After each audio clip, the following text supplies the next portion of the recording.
down here on the field, and they're calling for the ball boy, but I'm not going to go out there. Those guys look too big out here. I noticed one thing down here. The sun is right in the guy's eyes here. You might see some turnovers early. We did have a little tidbit here. Crestwood has changed their quarterback. It's going to be Mark Lemeron tonight, the junior, and Danny Pyden's going to move to tailback. So look for Pyden to take over at tailback, and Lemeron's going to get his first start here. Back up to you guys in the booth. Thanks, Mike. Great report already. We're going to have to keep Brewis down there if he keeps coming up with these tidbits. Ed's going to take over the first quarter, so we'll throw it over to him for the play-by-play. Well, both teams looking for their first win, and here's the opening boot. And it's a short kick. It hits around the 25-yard line and will go out of bounds. Of course, we'll have the penalty flag. And this is something we didn't see in the game last week, was any penalty flags in the first quarter. The opening kickoff goes out of bounds. Earlier this year, last week, Crestwood lost to Garden City 16-6, and last year they were 9-2. Tell you one thing, Ed, it's a good thing for Annapolis that ball did roll out of bounds because it's a free ball on a kickoff, and Crestwood is really, really close to getting there before the ball even bounced out of bounds. Of course, so in high school sports, instead of imposing a penalty and having the kickoff again, the other team will get the ball, and it'll be at the 35-yard line. Well, I believe they could have taken the ball and the kick again. In the pros, of course, if you kick the ball out of bounds, you automatically get the ball at the 35-yard line. That was to speed up the game, but in high school, it's not that way. You're saying there's an option? Although they are moving it to the 35, so... Yeah, that was my understanding, 35-yard line. Yeah, right? I knew they did that in the pro game, so I stand corrected. Obviously, they do that in the high school game. That's probably a new rule this year. So first down, 10 yards to go for the Annapolis Cougars, the Battle of Dearborn Heights. They line up in an I formation. And here's a first play from scrimmage. Running with the football is the quarterback number 1, Bloomer. And Bloomer will be stopped for a loss. Back at the 32-yard line, so Bloomer loses 3, and that'll bring up second down and 13. And once you know it, we got the starters on defense for Annapolis and the starters on offense for the Cougars. For Crestwood, and it was the other way around. Annapolis got the ball first. So it's second down, 13 yards to go. Chris Bloomer, the starting quarterback, not the tallest kid in the world, 5'9", 175 pounds. He is a senior.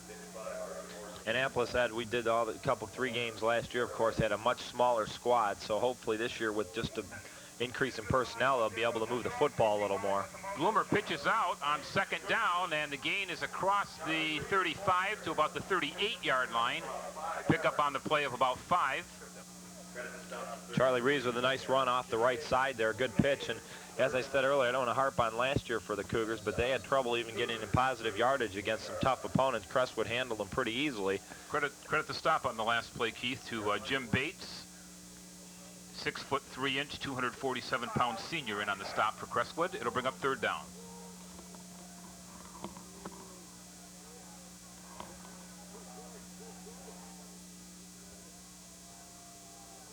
So here's the first third down play, and Bloomer back to throw, fires a pass, it's caught. They're going to be short of the first down. Pick up on the play of about 3 yards, but that'll bring up fourth down. A little bit surprised, Keith, if you're going to throw the ball, you got to throw it at least to the first down marker. And not a whole lot of time that time for Bloomer to throw it, but well short of the first down. I totally agree with you, Ed, but something you don't often even see in high school football, at least the games we've done over the past, especially in Dearborn Heights and the Class B range, is throwing the ball and completing it. Now is at least a good executed pass play. Here's the kickoff. Pilarski is back along with Jensen Kowitz. And Mark makes a fair catch on the play, and Crestwood will take over for their first possession. As Mike told us down on the field, of course, Dan Pyden will not be the quarterback. He'll be starting at tailback. And number 7, Mark Lemeron, the 6-foot junior, will get the start at quarterback today. And let's run down these starters quickly offensively for Crestwood. Lemeron is the quarterback. At the tight end will be Marty Pilarski. One of the running backs will be Dan Pyden. At fullback will be Jim Bates. At wingback will be Alex Horvath. We'll give you the players on the line in just a moment. Lemeron brings them out of it on first down. They hand off to Pyden, and Pyden got back just about to the line of scrimmage, and that was it. No gain on the play. At the center is Pete Spinopolis. At one guard is David Crispin. The other guard is Scott Eagleston. At right tackle for Crestwood is Stephen Zuper. At left tackle is Steve Napolitano. And the split end is Jason Fountain.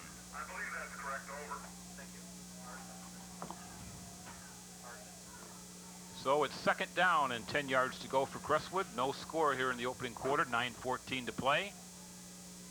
And this time they hand the ball off to Jimmy Bates, and Bates picks up about 7 on the play before he's stopped. And that'll bring up third down and short, 3rd down and 3 for Crestwood. Of course, Crestwood had Jim Bates last year, and he's also a basketball player. Real big kid, 6'3", 250 pounds. And I talked to a few people who happened to watch the Crestwood Garden City game last week, and they said had Jimmy Bates got the ball just a little bit more, maybe Crestwood would have been a little more successful. He's definitely a load to bring down, and we'll see if he gets it a few more times today. So big play now for Crestwood. 3rd down, 3 yards to go. They line up in the I formation.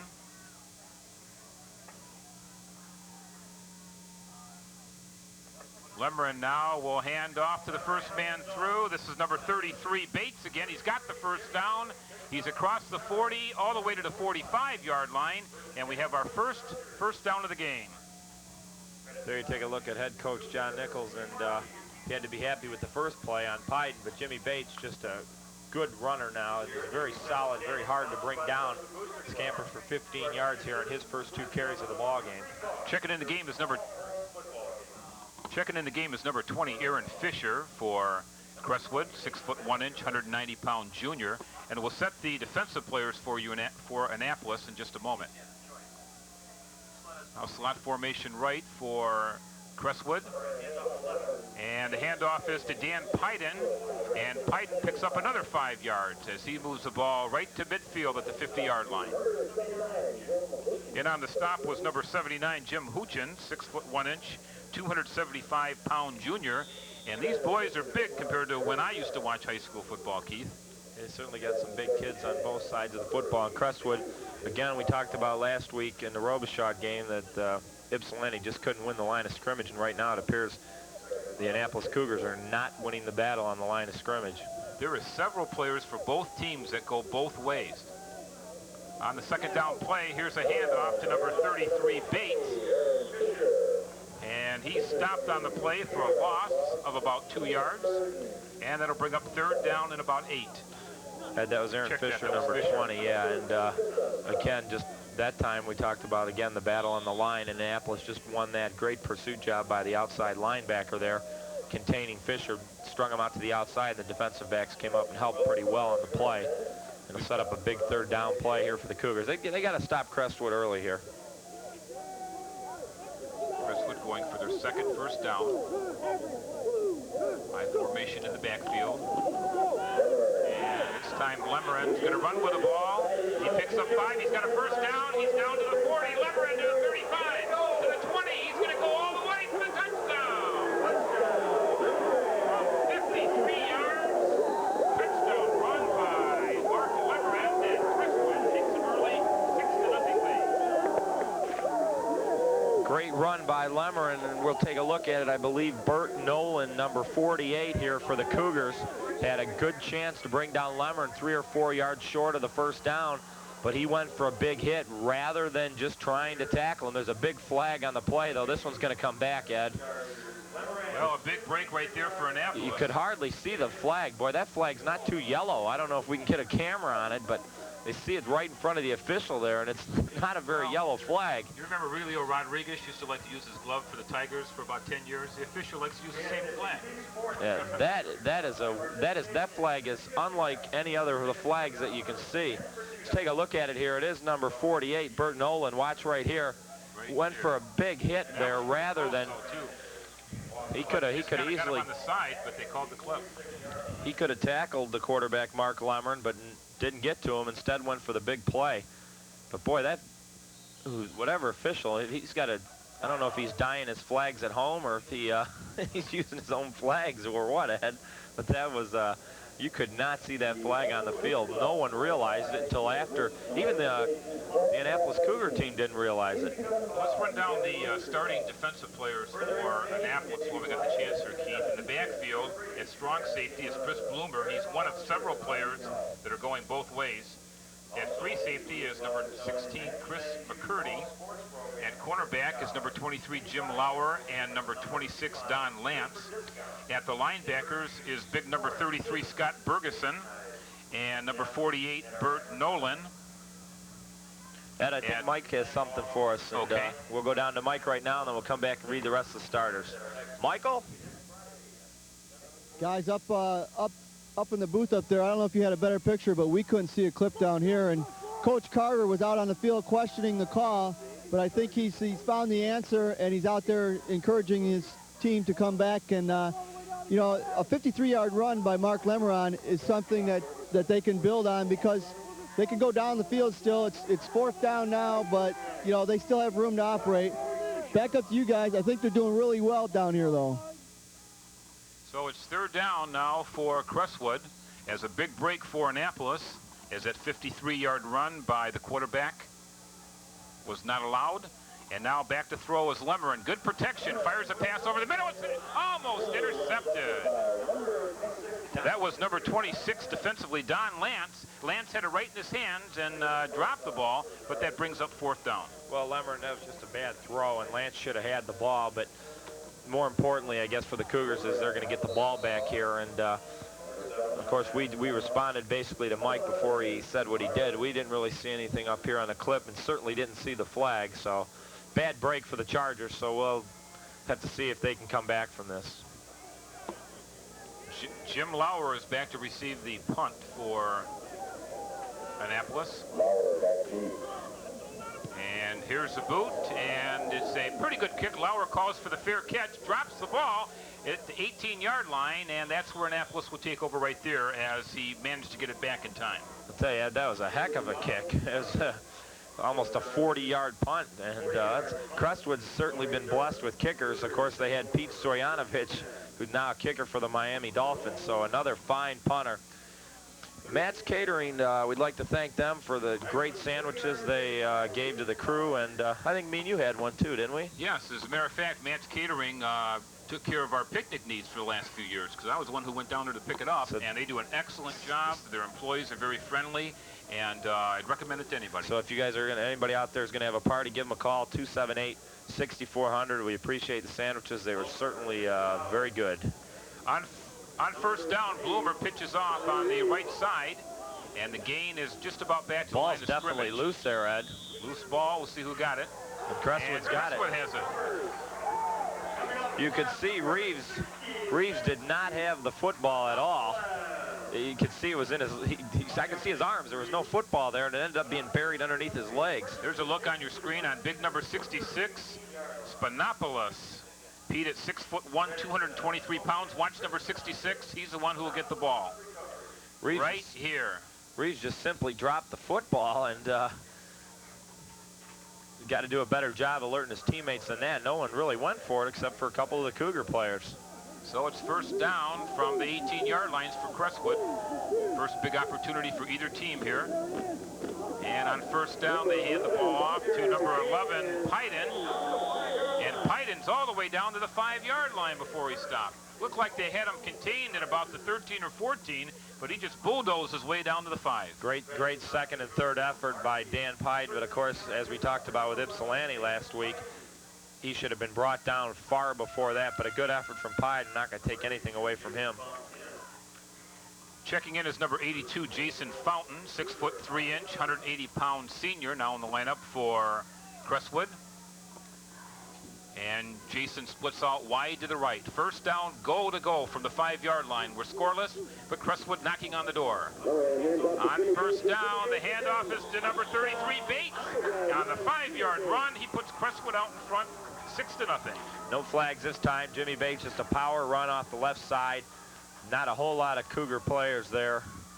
And Bates easily waltzed in. They made it 6-zip here with 5:07 to go in the first quarter.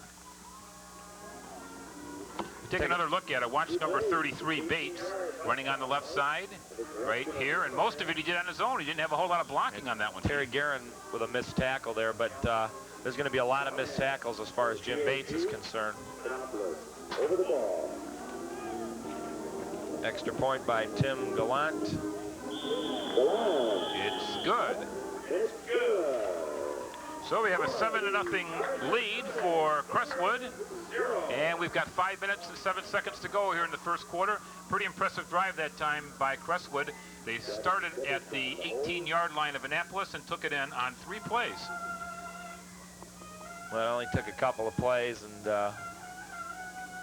as we said about the line of scrimmage battle, it appears Crestwood's going to win this. Cougars did stop them now. They got to get the momentum back here, get a couple first downs. I mean, it'd be nice if they could score a touchdown, but they definitely have to get a couple first downs on this drive here. We take a look at a happy Floyd Carter as head coach, but of course not smiling until the game's going to be over here. He knows there's a long way to go here, just 7-0. Kicking off will be David Crispin, number 50, 6 foot 2 inch, 220-pound senior for Crestwood.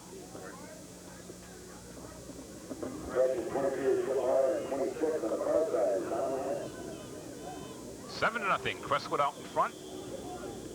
We should point out the field is in excellent shape here at Crestwood. And here's a boot, pretty good kickoff. It'll be taken at about the 17-yard line to the 25-30. And in on the stop was Alex Horvath, number 45 for Crestwood. And Annapolis will take over at their 28-yard line. Let's go out to 27. Good job covering by Crestwood, in particular Horvath with a good tackle. The Cougar player didn't even know he was behind him there. So Annapolis really going to start off in pretty poor field position by high school standards at their own 27. John Nickel is the head coach for Annapolis. His assistants include Frank Masters, Bill Parker, Tony Linares, and Bob Brown.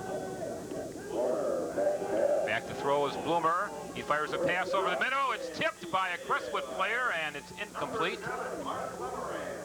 That ball was tipped by Mark Lemerand, of course, who's a quarterback on offense, and he plays in the backfield on defense. See if we can get another look at it. Second down, 10 yards to go for Annapolis. For Crestwood, their head coach, as we mentioned, is Floyd Carter. His assistants include Bill Bashira, Charlie Reynolds, David Simpson, and their stat man is Steve Schwartz. Their junior varsity coach is Terry Hubert. Second down, 10 yards to go for Annapolis. They trail 7-0. Bloomer pitches off on the right side, and a loss on the play as Mark Lemeran again coming in defensively for a 3-yard loss, and that'll bring up third down. Number 7's doing it all for Crestwood. Watch number 7. He traps a player in the backfield. That was Bert Nolan, number 48. And so far, number 7, Lemeran, has been responsible for both defensive stops on first and second down. Nolan really had no place to go. Great job, though, by the quarterback slash cornerback, Lemeran, on the play. So that'll bring up third down now and about 14 to go for Annapolis. Blummer back to throw. The rush is on, and he just didn't have any time at all to throw that football. The pass is incomplete as the blocking on the offensive line kind of broke down on that play, Keith. Jimmy Bates, the fullback, also in on the pursuit, and as good as a fullback he is. As good as a fullback he is, it's as good as a linebacker as he is, and again, Annapolis Blummer with just no time whatsoever, and Crestwood certainly has a lot of things going their way here early on in the game. Doesn't really look good for Annapolis. So it's fourth down now. There's a flag. It might be too much time against Annapolis. Back deep to field the punt is Marty Pilarski, number 5. And it looks like they are going to be penalizing the Cougars 5 more yards. Oh, they caught an illegal procedure. So that'll move the ball all the way back to the 18-yard line. Scoreboard's not working for yards to go, but that'll bring up about fourth down at about 18. High snap from center. punter just barely fielded a very poor punt. And fortunately for Annapolis, the ball bounced forward about 5 yards. The punter was fortunate even to get that kick off, Kent. Keith? Jim Hushins, the punter, just did a good job just to get it off. And again, I keep hating to harp on this, but it's amazing to me all the time in practice that these teams have put in, that the special teams play, and at least Crestwood's looked good special teams wise so far, Ed. Now watch this punt. It's about a 12-yard punt. 3 of the 4 teams that we have seen have not been able to snap the ball back to the punter or punt or kick extra points, and you just have to make sure special teams is just as important as offense or defense, and it amazes me that some of these teams are struggling at so much at this. On first down, the handoff again is to Jim Bates. And Bates picks up 7 on the play as he moves the ball inside the 25 down to about the 23-yard line. This could be a long day for Annapolis, or a long night. They haven't really shown me much that shows me that they'll be able to stop Crestwood at any point in the game. Crestwood has only stopped themselves the one time, and I got a feeling that's how they're going to be stopped, is by stopping themselves. Well, it's a lot of little mistakes, Keith, but it's adding up. They had offensive illegal procedure, then they had a high snap, then a poor punt, and you just can't continue to do that. Second down, 3 yards to go for Crestwood. Lemmerin now will hand the ball off to Bates, and Bates has a first down. He's down to about the 17-yard line, and that'll be another first down for Crestwood. Bergeron, number 33, in on the stop for Annapolis. But that's another first down for Crestwood.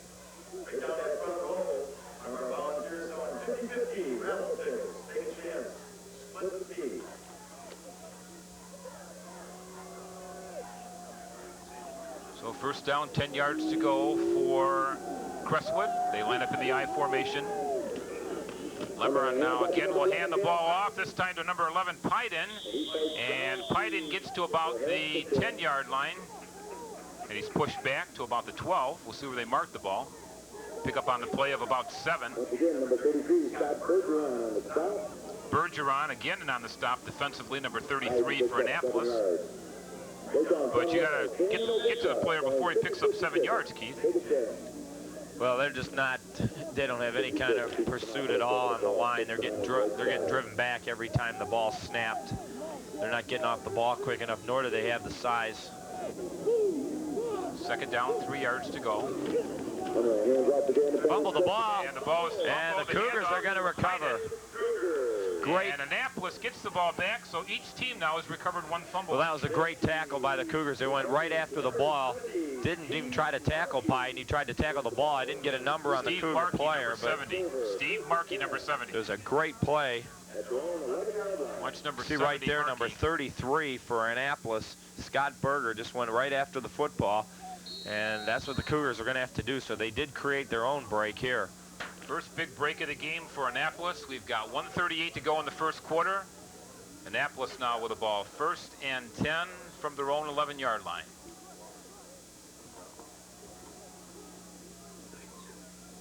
Bloomer now hands the ball off on the left side, and the gain is across the 15 to about the 18-yard line.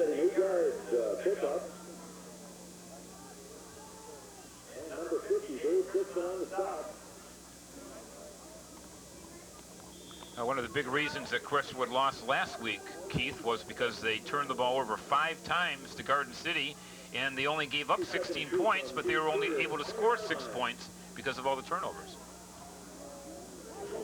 So it's 2nd down and 3 now for Chris Bloomer and Annapolis. And this time no gain on the play. Might have been number 23, Jim Lauer, that was carrying the ball. It's hard to tell.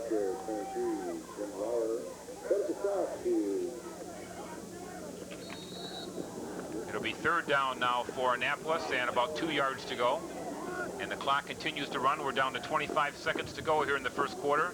Crestwood leading by a score of 7-0 on a 5-yard run by Jimmy Bates. If they hurry, they might get 1 more play off here in the first quarter. It's 3rd down, 2 yards to go. And it looks like Bloomer will get this last play off. And they hand the ball off on the left side, and they're going to be short of the first down. A little bit surprising that they didn't pass on third down. And now they're going to have to turn the ball over again. Well, Charlie Reeves just with no place to go there lost 3 yards, and that's going to end the first quarter here mercifully for Annapolis. They just not been able to move the football at all, and if not for a great play by number 33, Scott Bergeron, to tackle the ball, the Cougars could be in a heck of a lot of trouble. Down in the field, Mike Brewis. Don't forget, next Friday, 7:30. Guys, I'm down here with Joe Sanchez, who is a member of the Crestwood Band Boosters. Joe, I understand you're having a pop can drive here to send your band to one of the Peach Bowl. Oh, the Peach Bowl? Yeah, we've been invited to go to the Peach Bowl, and we need to work together and get this pop can drive, and we're going to have it October 24th, and it'll be from 9 a.m. till 5 p.m. You can drop your cans off at Crestwood High School, and we'll be here to take them. Plus, every game that we have a home game, we'll be selling pom-poms and seat cushions so you can sit on. Now, this all goes to the kids so they can go to the Peach Bowl? Right. This goes to the general fund to help send them to the Peach Bowl. So we got to raise about $35,000. So that's why we're working so hard on this. Okay, have you gone out to the community and gone to try to get any sponsors or anything like that? Or? No, we haven't had a chance to do that, but we're working on getting some people involved into that. Okay, all the people out there that are watching, they can come down to Crestwood on October 24th from 9 to 5, drop off their pop cans. Thanks a lot. Back to you guys. It's fourth down, 2 yards to go. It looked like Annapolis was attempting to go on fourth down, or they were trying to draw Crestwood offside, and that's exactly what happened. One of the Crestwood players jumped offside, and Annapolis gets their first down of the game. Well, Pete Spinopoulos has played such a great game here, just fell for that, and you knew they were not going to go for it this early on in the ball game, Ed. They got a first down out of it. And now for the second quarter play-by-play, Keith, it's all yours. Thanks, Ed. So the Cougars with their first down on a Crestwood Charger miscue take over here. First down and 10, going actually eastbound on what would be Ford Road, but they're on the football field, and Breeze, flag on the play, loses 4 yards there. I'll tell you what, Ed, the Cougars are going to have to try something different. Not necessarily all trick plays here, but they're going to have to try to keep Crestwood off guard here, because the power game is just not going to work. I have to believe on fourth down, 2 yards to go, still early in the game, I don't really think they were going for it. Do you think they were going for it? Oh, no, they were just trying to draw them out. They would have taken the delay or called the timeout if necessary. Well, they just haven't been able to get the good blocking up front. Their passing game is non-existent right now for Annapolis. Flag goes against Annapolis. It was declined. It'll set up second down and 13. Annapolis nearing minus yardage for the game so far. It looked like a little movement. A pitch outside to Reeves. Got a little bit of room this time. And Reeves banks through. He's going to be a little bit short of the first down. But he picks up 12 yards off the right side. It's stopped by David Crispin. And Crispin with a good tackle stopped Reeves from getting the first down. And it's going to set up third down and a couple inches here. Now take a look at Reeves running with the ball right here. Does most of it on his own. Really didn't have much blocking there, but good second and third effort. And Crestwood now will try to stop Annapolis on third down. This is where I can imagine where Annapolis is going to have trouble picking up first downs here when it's third or fourth and short. Crestwood able, with the size and the manpower, able to pile up the line. So we'll see what happens here. And that's not going to help if it's delay a game.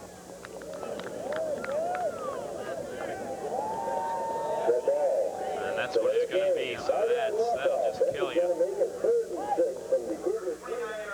I don't know if John Nickel got the play in late or what exactly happened, Ed, but that will definitely kill you, going from third down and inches now to about third and 6. Well, Annapolis right now just keeps stepping on their own toes here in the first quarter. They had that bad snap from center, which caused a very poor punt. Fortunately, that didn't hurt them. But they haven't been able to come up with a key play when they've needed it. We'll see if they can get it here. Third down and 6. Plummer, 2 in the backfield. Hands it off. There's a little bit of a razzle-dazzle play, but a good job by Pike. Dan Pike did his job, and number 23, Jim Lawler, Biden didn't go for the end around fake there, and he stood there and enabled Napolitano to make the stop there, a pickup of a couple yards, but Crestwood's going to have to punt. So it'll be 4th down and about 3, and back to punt. Jim Houston's number 79 for the Cougars. A high snap the last time, and Houston's did good to get it off. It's a good snap this time. Houston's almost took too much time with it. Ball hits the official. And number 4, I don't even know if I want to do this last name, Ed. Jason Kevitz, thanks everybody helping me up here. Jason Kevitz ends up downing the ball. If you just joined us, it's 7-0 Crestwood, 9:43 here to go in the second quarter. A 52-yard run by Mark Lemmerin would have been the first touchdown, but it was called back on a clip. Annapolis then took over on a possession, fumbled the football, and Crestwood went 15 yards in 2 plays, culminated by a 5-yard Jimmy Bates touchdown run. It's pretty much been all Crestwood thus far. Annapolis with some shoddy tackling, and Crestwood really winning the battle of the line of scrimmage. First down and 10 at the 37. Lemmerin fakes a handoff. No, he does hand it off. Number 45, Alex Forbath. He'll lose a yard. And a good job there, Ed, by the Cougars. I mean, by the Cougars. Several players in on the stop that time for Annapolis. They could be down 3 touchdowns in this game, but they were fortunate that Crestwood fumbled the ball deep in the Annapolis zone, but they seem to have been playing better the last 5-10 minutes. I totally agree with you there. 2nd down and 12 for Crestwood. That's their first minus yardage of the ball. That's a second, I should say. Second of the ball game, they went for minus. Handoff first man through Jimmy Bates, and that's the first time he's been stopped virtually getting nothing. They'll give him a yard on the play. It'll set up 3rd down and about 12. 8:31 to go here in the second quarter. The Chargers lead the Cougars in this crosstown rivalry, 7-0. Well, this is for the bragging rights all year long. Regardless of what your record is for the year, you can always say, well, we won the Dearborn Heights Championship if you win this game. Yep, sure can. Crestwood's going to take a timeout here, and with that timeout, we'd like to remind you the fine sandwiches Ed and I scoffed down here. No, we ate pretty politely. I scoffed, I should say. Ed ate politely. You guys, everybody out there knows. They can tell by watching our show who's exactly the scoffer and who eats politely. Matt's Catering for parties of 50 to 350. They do everything. And if you're in need of a haul, you can give them a call also. 278-6400. And you guys printed that rhyme up. They're all laughing up in the truck. But they did a great job with the sandwiches. They're very good. So be sure to give them a call if you need any kind of catering help. And they can also help you with a haul. Number again, 278-6400.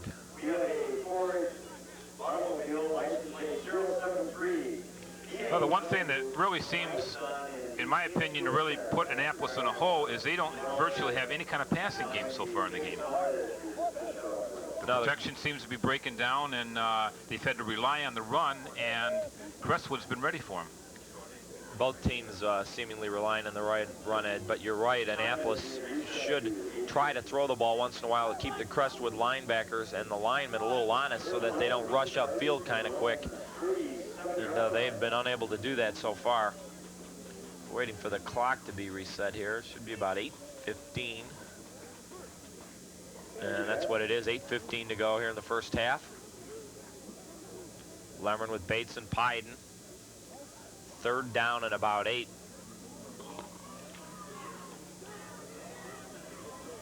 Fountain out to the left side.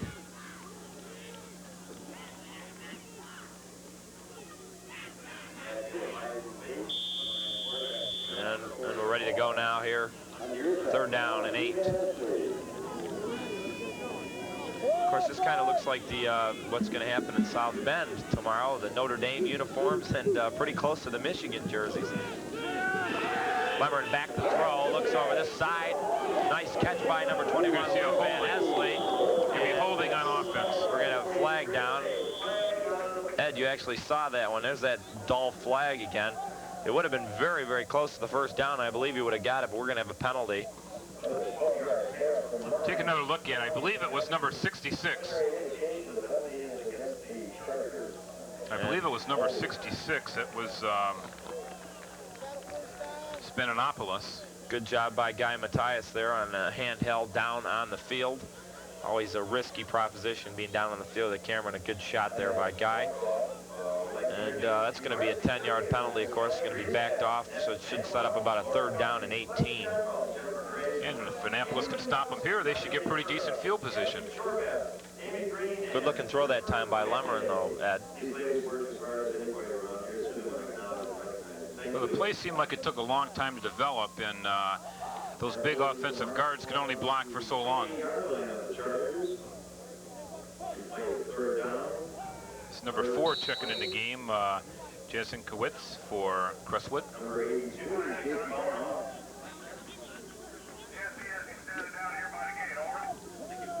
3rd down and about 18 to go. Van Estes in the game for the first time, number 21 at wide receiver. Hand the ball off to Pydon on the draw, and Annapolis didn't go for that at all. And Pydon will get about 3. That's Dan's 6th carry of the ball game, and he has so far 27 yards in the game. And on the stop was number 11, Carl Lindsay, 5'6", 135-pound senior. He's just a shrimp compared to those big guys. But he was in on the stop on the last play. So Annapolis with a chance to get their best field position in the game right here, Keith. And Cougars set to punt it away. Number 82 found a great kick again. And a fair catch is called by Jim Lawler at the 39-yard line, so that's where Annapolis will take over. 1st down and 10 at the 39-yard line. Ed, I want to know what Brewis is doing down there. We haven't heard from him in a while. Is he lost?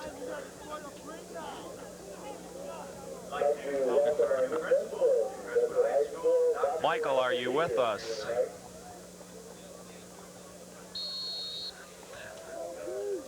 First down and 10 at the 39.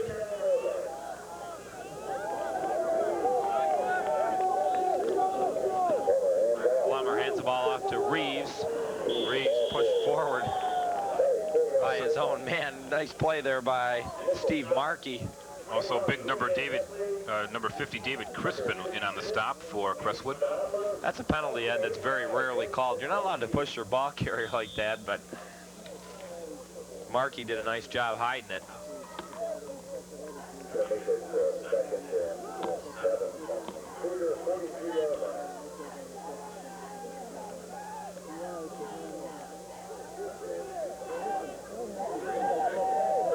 Second down, 7.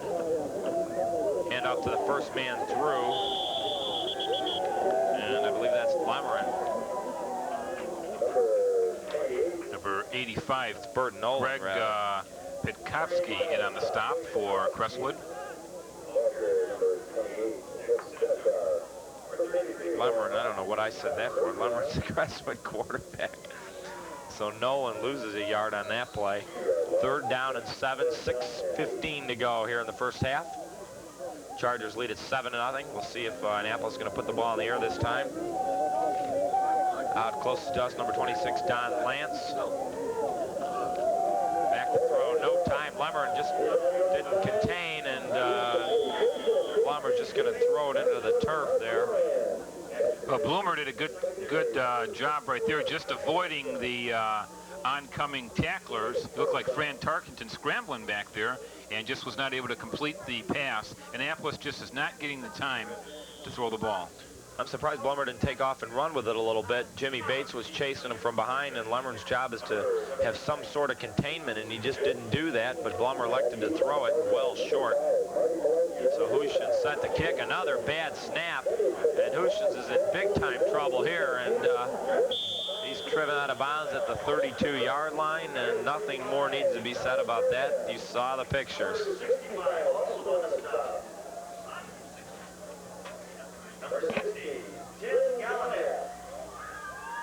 Well, that's 2 snaps out of 3 now that just have been off the mark. And give the punter credit right here for running with the ball and not even attempting to punt it on that play. There is a 4-yard Jim Hushins did the best he could out of that situation and ran as far as he could.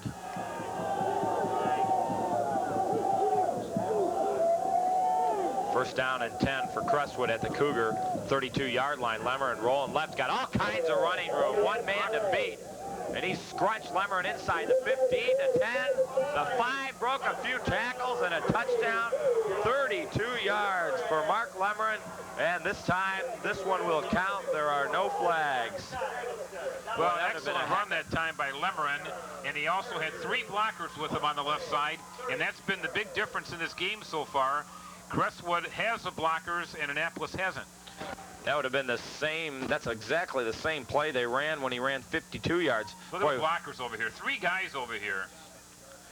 What an average he would have had, Ed, if the 52-yarder would have counted. He had 2 carries for 84 yards. Jimmy Bates almost with a clip there. I'm kind of surprised they didn't call the penalty. He really didn't need to do that.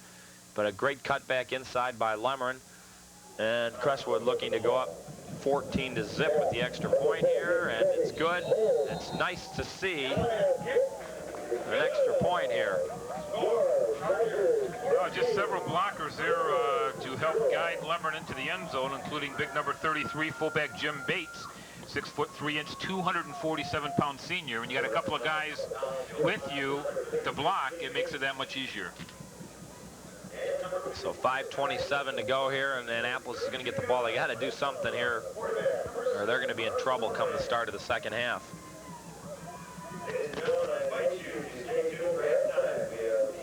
Well, one of the problems for Annapolis has been on first down, there's either been a penalty or a loss of yardage, and it seems like they're always operating out of the home. They need to establish a little momentum, get a couple of first downs, and then take it from there. But they just have a non-existing passing game right now. And when you have to run the ball, then Crestwood can key on it.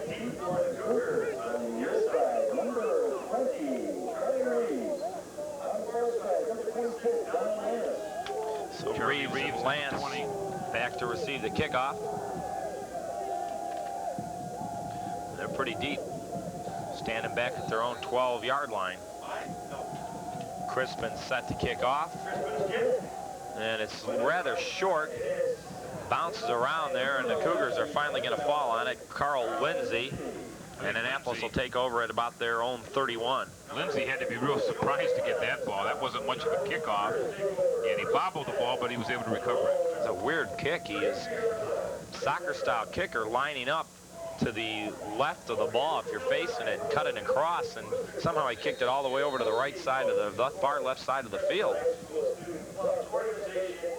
So let's see if the Cougars can do something here. First down and 10 at their own 31. Thus far they've had nothing but problems. Blummer just 1 of 4 and not many yards on offense. Charlie Reeves will go forward for a couple yards. Reeves has been really the only bright spot on offense for Annapolis. Wonder if they should consider going to the shotgun to give Bloomer a little bit more time. Well, I think they're going to give up about throwing the ball, Ed, but if they were, I would think you might want to try something like that.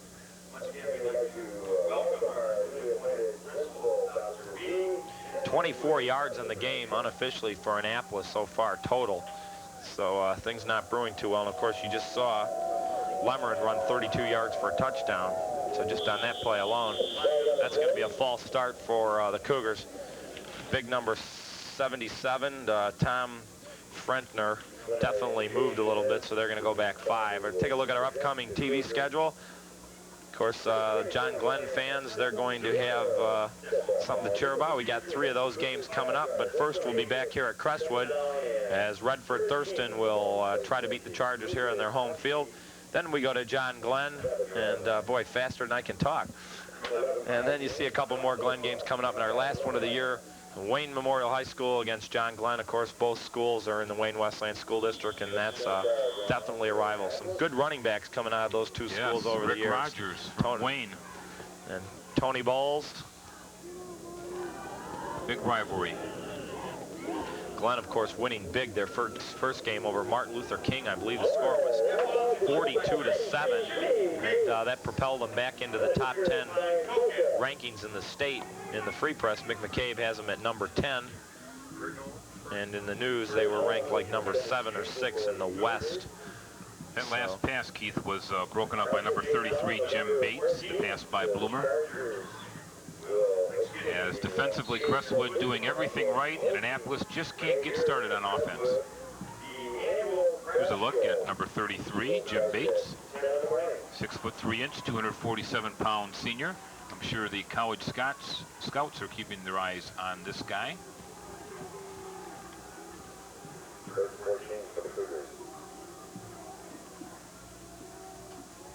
Handoff off the right side, and I believe that's Reeves, and Reeves will bounce forward for about 6 yards.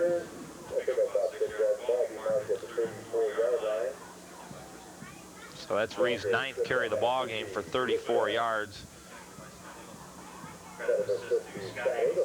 And Annapolis, they've ran 18 plays for 33 yards. They're just averaging a little bit above 1.5 yards per play, and that's not going to win you many football games. It almost seems like Crestwood has their playbook. So the Cougars are going to take a timeout here on 4th down and 6 with 3:37 to go. 14-0, the Crestwood Chargers lead. In case you just tuned in, Mark Lemmerin ran 32 yards for a touchdown to make it 14-0. And before that, after an Annapolis turnover, Jimmy Bates, the Chargers drove just 2 plays to go 15 yards after the Cougar fumble, ran it in from 5 yards out. And it's pretty much been all Crestwood, although they're only up really 14-0. And Ed, there you take a look at Crestwood's upcoming schedule. Their homecoming game is on October the 2nd against Kennedy. And they play at Allen Park October the 9th. Melvindale at home on October the 16th. At Taylor Center on October the 23rd. And October the 30th, they're at St. Clair Shores. So we're 1 for 3 in the correct snap department for the Cougars, and we'll see if they can get another one here. Jim Hushin's looking to go at 50% with the snaps, and Hushin's will get this one away. Pretty decent kick. Fair catch called for.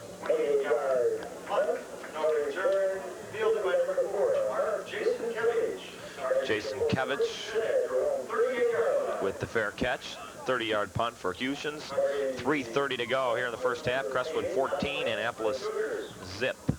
Well, Annapolis is by no means out of this game. They're only down 2 scores, but they just haven't shown any ability to develop anything offensively. But if they can keep it down to 2 scores at the half, go back in the locker room and try to regroup, they can still get back in this game.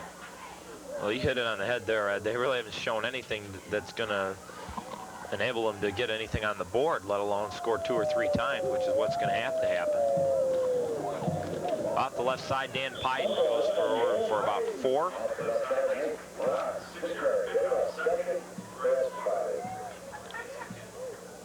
Of course, everybody's going to be watching this long after the show, and as last week I predicted the Lions would beat the Bears, and I predicted wrong, so let's shoot for it again with 3 minutes to go. Who's going to win in South Bend tomorrow? That should be a good one. Notre Dame is what, number 3 in the country, and Michigan's number 6. If you look at it logically, the game's being played at Notre Dame. You take Notre Dame, but I got to go with Michigan. Well, you know, if you look at it logically too, any team that lets Northwestern get 411 yards offense, I don't see how they're number 3 in the nation to begin with. Piden off the right side goes forward for about 3 more. Give them 4. It'll be 3rd down and 2. That's what really amazes me. Here you got the number 3 team in the nation. They allow 411 yards offense to Northwestern. Just by that alone, I'm going to go with Michigan by a touchdown. Should be a pretty good game on Sunday, too. The Lions playing Minnesota.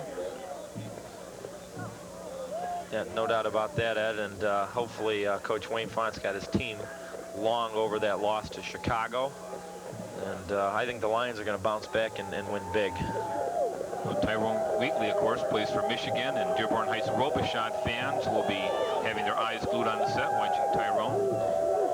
I think a Crestwood. So this plays for not. And it's going to go all the way back. I believe Jimmy Bates jumped a little bit.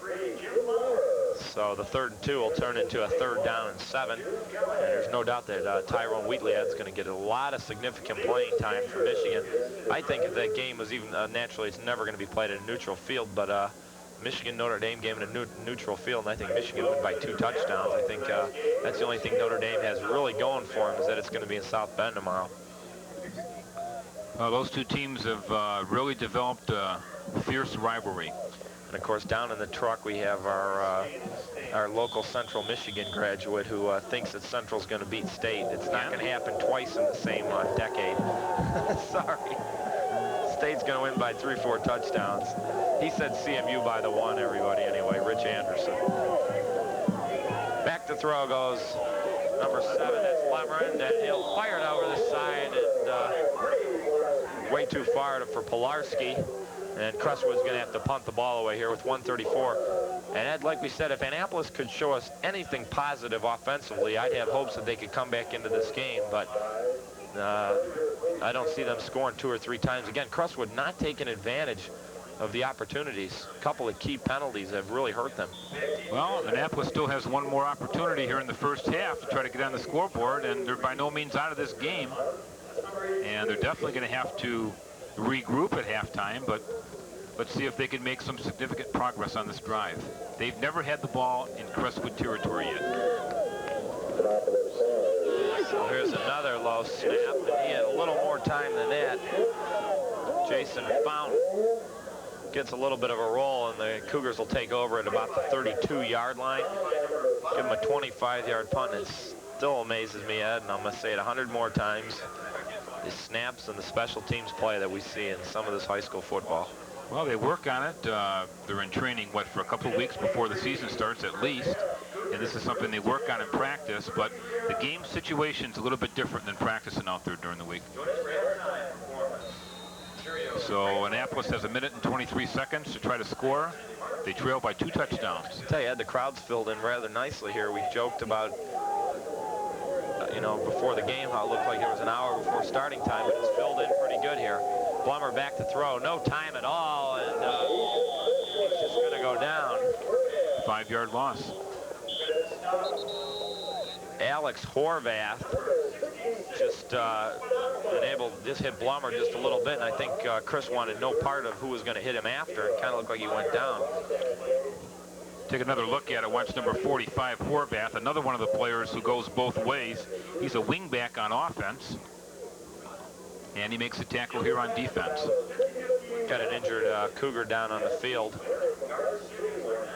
Take a look, see if we can tell who might have got hurt on this play. Oh, it is. It's a quarterback, Chris Blummer.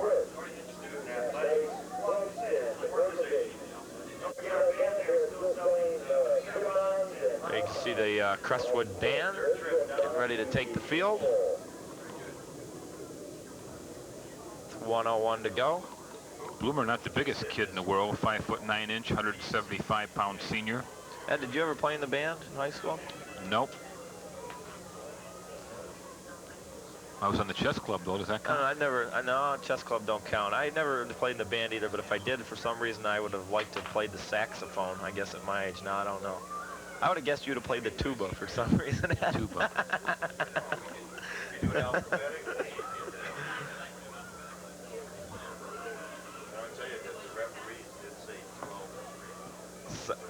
Second down and 13 when we get back. Thought Blummer might just have had the wind knocked out of him. Let's hope it's nothing more serious than that, but he's been down for a little while. So with 1:01 to go here in the first half, we're going to go to break here, and we come back, we'll let you know the status of Chris Bloomer. Right now, the Cougars lead it, or rather the Chargers lead it 14-0.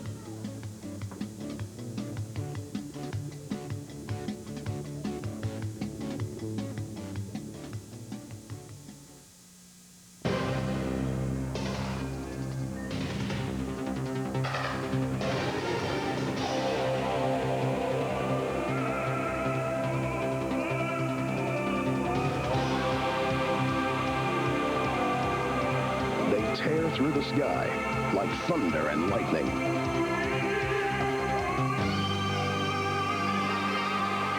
The awesome power of the Air National Guard.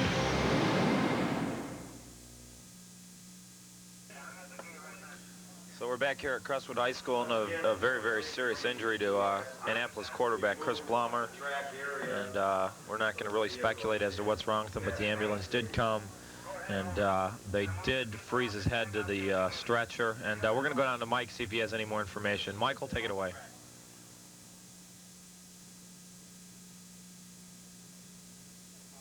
And we apologize. Chris Blummer.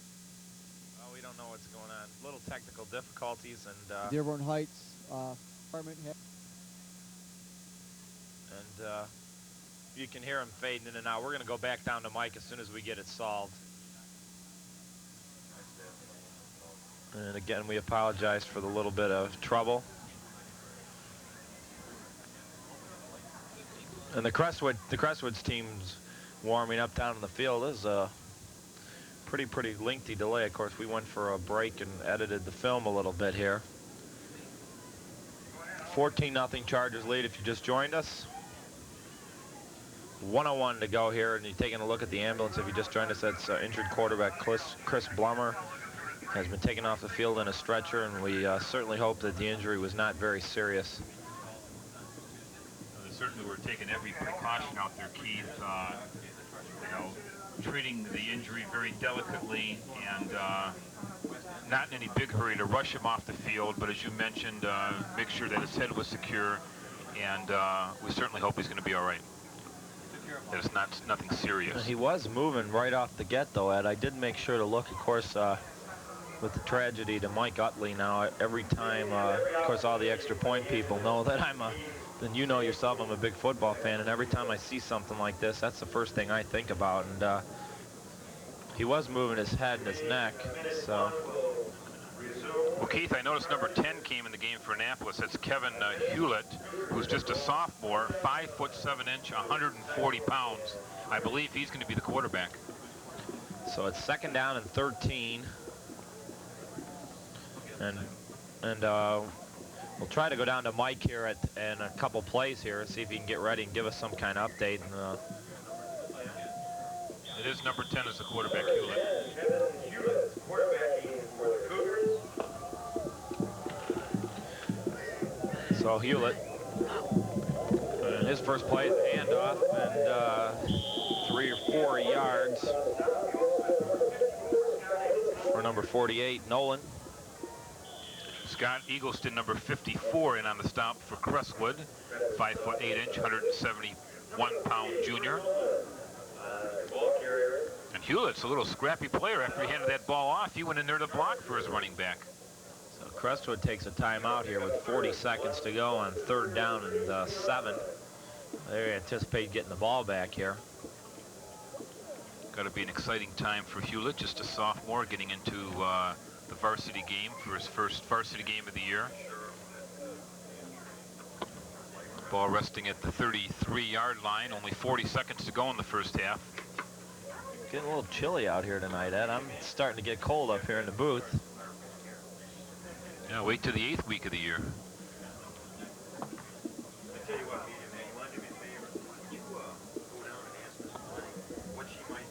So 3rd down, I said 7. It's going to be 3rd down and about 9.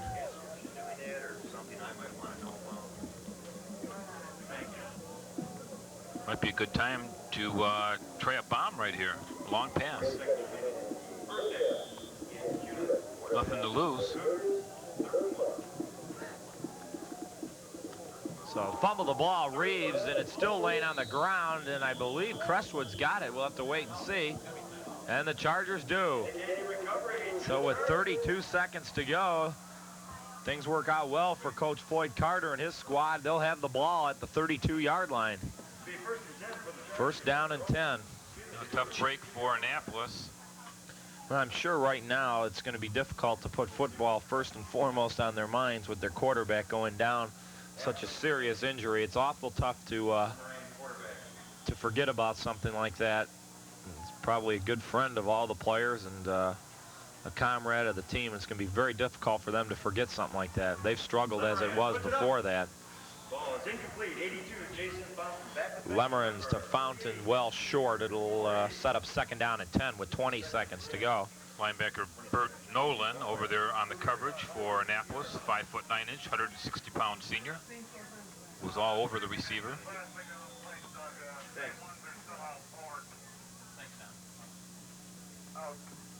We got time for a couple more passes, Keith. Perhaps they can get in at least field goal range here to try to move up by 17. So it'll be 2nd down and 10 from the 32. 20 seconds to go here in the first half. Lemerin goes back to throw, stays in there, fires it downfield, looking for Pyden, and it's broken up and almost intercepted by Doug McElroy, number 42. It'll be 3rd down with 14 seconds to go. Good defensive coverage that time by McElroy. Real good job by McElroy. So 3rd down and 10 here, 14 seconds to go.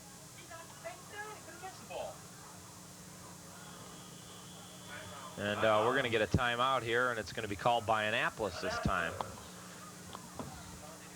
Still should leave a little time to purchase those 50-50 raffle tickets. Drawing will be in the 3rd quarter. So at the half, we're going to have an interview with Coach Floyd Carter as he's going to trot out the field.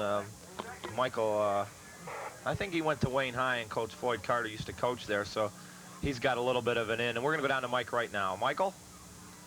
Hey guys, I got a report down here on Chris Blommer. Looks like it's a leg injury. Unfortunately, in football, whether it's college, high school, even pickup games, people do get hurt.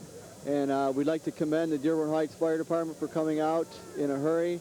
And there is a physician down on the field, and he was out there right away. And it looks like Chris Blommer's going to be okay. And I'm going to try to get a little interview here with Coach Floyd Carter of Crestwood just before the half. So back up to you guys, and I'll get it back in a second. Thanks for the report, Michael. It's good to hear it's not any kind of a back injury. And one thing Mike didn't say, I thought he was going to, is any time in high school or college or any kind of pro football, they're always going to secure the head and always going to secure the body for fear of any kind of paralysis or any kind of back or spine injury. But the preliminary report was that it was a leg injury, so let's hope that's what it is for the young Annapolis quarterback. Preliminary indication offside against the Cougars. Looks like we're going to have offside against the Cougars here, Keith. Mark it at the 28. Still be 3rd and Well, Mike knew something we didn't know, that there was a doctor down there, but I don't know what he meant by quick. Seemingly, Mr. Blommer was laying there for an awful long time. So back to the game here, though. 3rd down with 13 seconds to go. Crestwood at the 28-yard line. It'll be 3rd down and 6. Bates directly behind Lemerin. He'll go back to throw, looking long, and Fountain just a little bit too far. Lemerin had his man. 8 seconds to go now. We'll see if a 45-yard field goal would be a little bit long. And we'll see what Crestwood's going to do here on 4th down with 8 seconds to go. Well, Lance was there on the defensive coverage, but the receiver just ran right past him. They're going to go for it here on 4th down and 8. Of course, it doesn't really matter that it's 4th down. They got to get it into the end zone here. Lemerin goes back, lofts it up to Jimmy Bates. Bates with a whole bunch of room and a great tackle. And I'll tell you what, Doug McElroy saved a touchdown. A great call by Coach Floyd Carter, and McElroy saved a touchdown there. And I don't know what the officials are doing. The clock says 0, and there's a flag down. That's what they're doing. can't end on a defensive penalty. And we'll have to wait and see what the flag's all about. Might be a clip or perhaps holding on the offense. If that's what it is, then that's the end of the first half. Because the half cannot end on a defensive foul, but if it's an offensive foul, it can end. An unsportsmanlike conduct penalty against Crestwood, and that means the half's going to end. That's going to end the half. Score. So a half dominated by the Crestwood Chargers. Stay tuned as we They lead at 14-0 on a 5-yard run by Jimmy Bates, and then a 32-yard run by quarterback Mark Lemerin. And once again, we hope that Chris Blommer's okay. And Annapolis is going to have to regroup at halftime here, Ed. No question about it, Keith. They just didn't develop anything at all offensively. They never got the ball into Crestwood territory. We've seen 2 bad snaps from the center. Just overall, not a very good performance by Annapolis. They're fortunate to only be 2 touchdowns down at this point. So Crestwood with a 14-0 lead, and Coach Floyd Carter has to be awfully happy. And I believe he's with Michael down there. And let's go to Mike Brewis. Guys, I'm down here with Coach Carter just before the halftime. We're going to get him before he goes into the locker room. Coach, you had a couple of big penalties, but you also had a couple of nice touchdown runs. What are you going to tell the guys at halftime? Well, I think what we have to do is just not make so many mistakes. We made a lot of mistakes in the first half, and this team came over to play, and they're playing hard. And the game's not over yet. I mean, we got to play tough defense in the second half and cut down on our mistakes to win this ball game. Okay, are you going to put any extra pressure on their quarterback now that their starter's out, or is that part of the game plan? I don't know who their second-team quarterback is. You know, I feel real bad for the kid that got hurt. You know, I hope he's all right, and the team and the coaching staff wish our best to that young man that got hurt. Okay, thank you very much. Back up to you guys. Thanks, Coach. Thanks, Michael, and that'll end the first half here. We're going to take a break. We'll be back with the third quarter. The score, Crestwood in the crosstown rival. They lead the Cougars 14-0.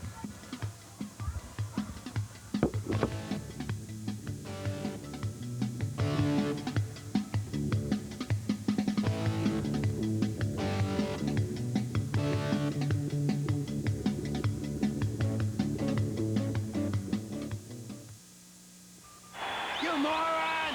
Fanatic. You stink! Yeah, 41, you stink! Ref, you're an idiot! Boo! Boo! Kid, you're a moron! Fan. Defense, out of way. They're looking good. Teamwork. Take a shot. Yeah! Be a fan, not a fanatic.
Okay, the Lost score communication is with our 14 to truck, nothing. so, we might be Crestwood leading 14 to nothing.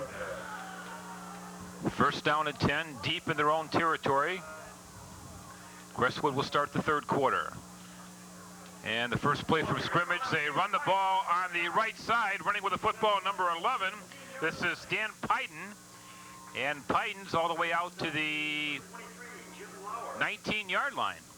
Lauer in on the stop, number 23, defensively for Annapolis. So Crestwood gets out of a hole in a hurry, Keith.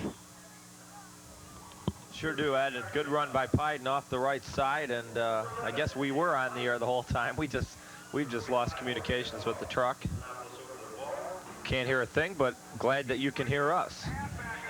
First down, 10 yards to go. They spot the ball at the 18-yard line. Quarterback Mark Lemrend and Crestwood. Again, they run the ball on the left side. This is Aaron Fisher, number 20. And Fisher moves the ball across the 25 to about the 28-yard line. There's a look at number 20, Fisher. Bert Nolan, number 48, in on the stop. He's one of the starting linebackers for Annapolis. 5'9", 160-pound senior.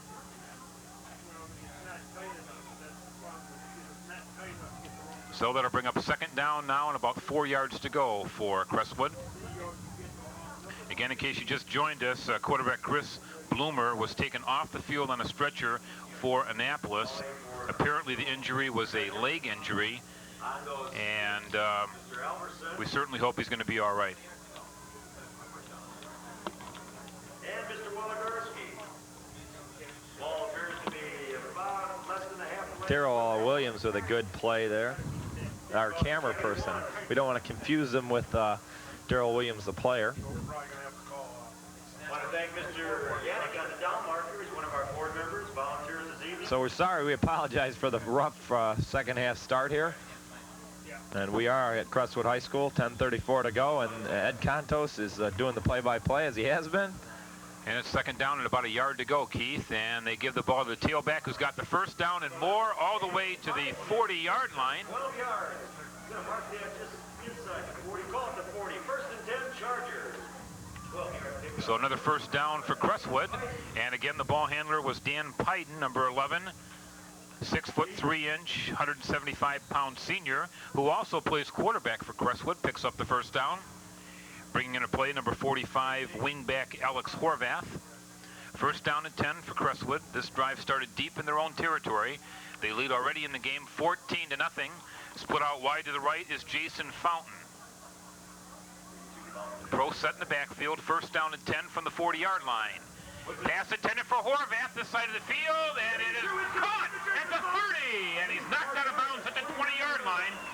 That ball just floated in there, but Fountain stayed with it. He knew he was going to get hit, Keith, and he picked up an extra 7 or 8 yards on the play. Just a super throw by Lemmerman. I mean, Fountain had nothing to do but catch it, and that's what his job is. And Lemmerman with a great throw, dropped it right in his arms. Let's take a look here, Ed. Number 82, this ball just floats up there. Fountain stays with it all the way. Right here, he picks up another 7 or 8 yards. Well, he was out of bounds after he caught it, so he got 1 foot in and was out of bounds at the 29. But a great throw by Mark Lemmerman. Credit the defensive stop on the play to number 23, Jim Lauer. First and 10 from the 30-yard line. Again, Crestwood keeps the ball on the ground. The handoff to number 33, Bates, and he'll pick up about a yard on the right side, and that is it. And on the stop, number 71, Chris Wren. Or check that, Terry Guerin.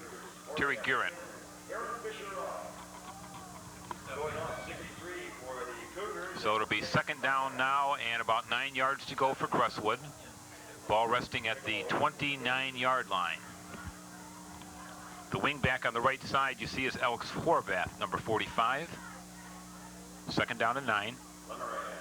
Lemmerman rolling to his left. He'll keep it himself. He picks up 5. He's got a first down. He's down to the 15-yard line before he stopped.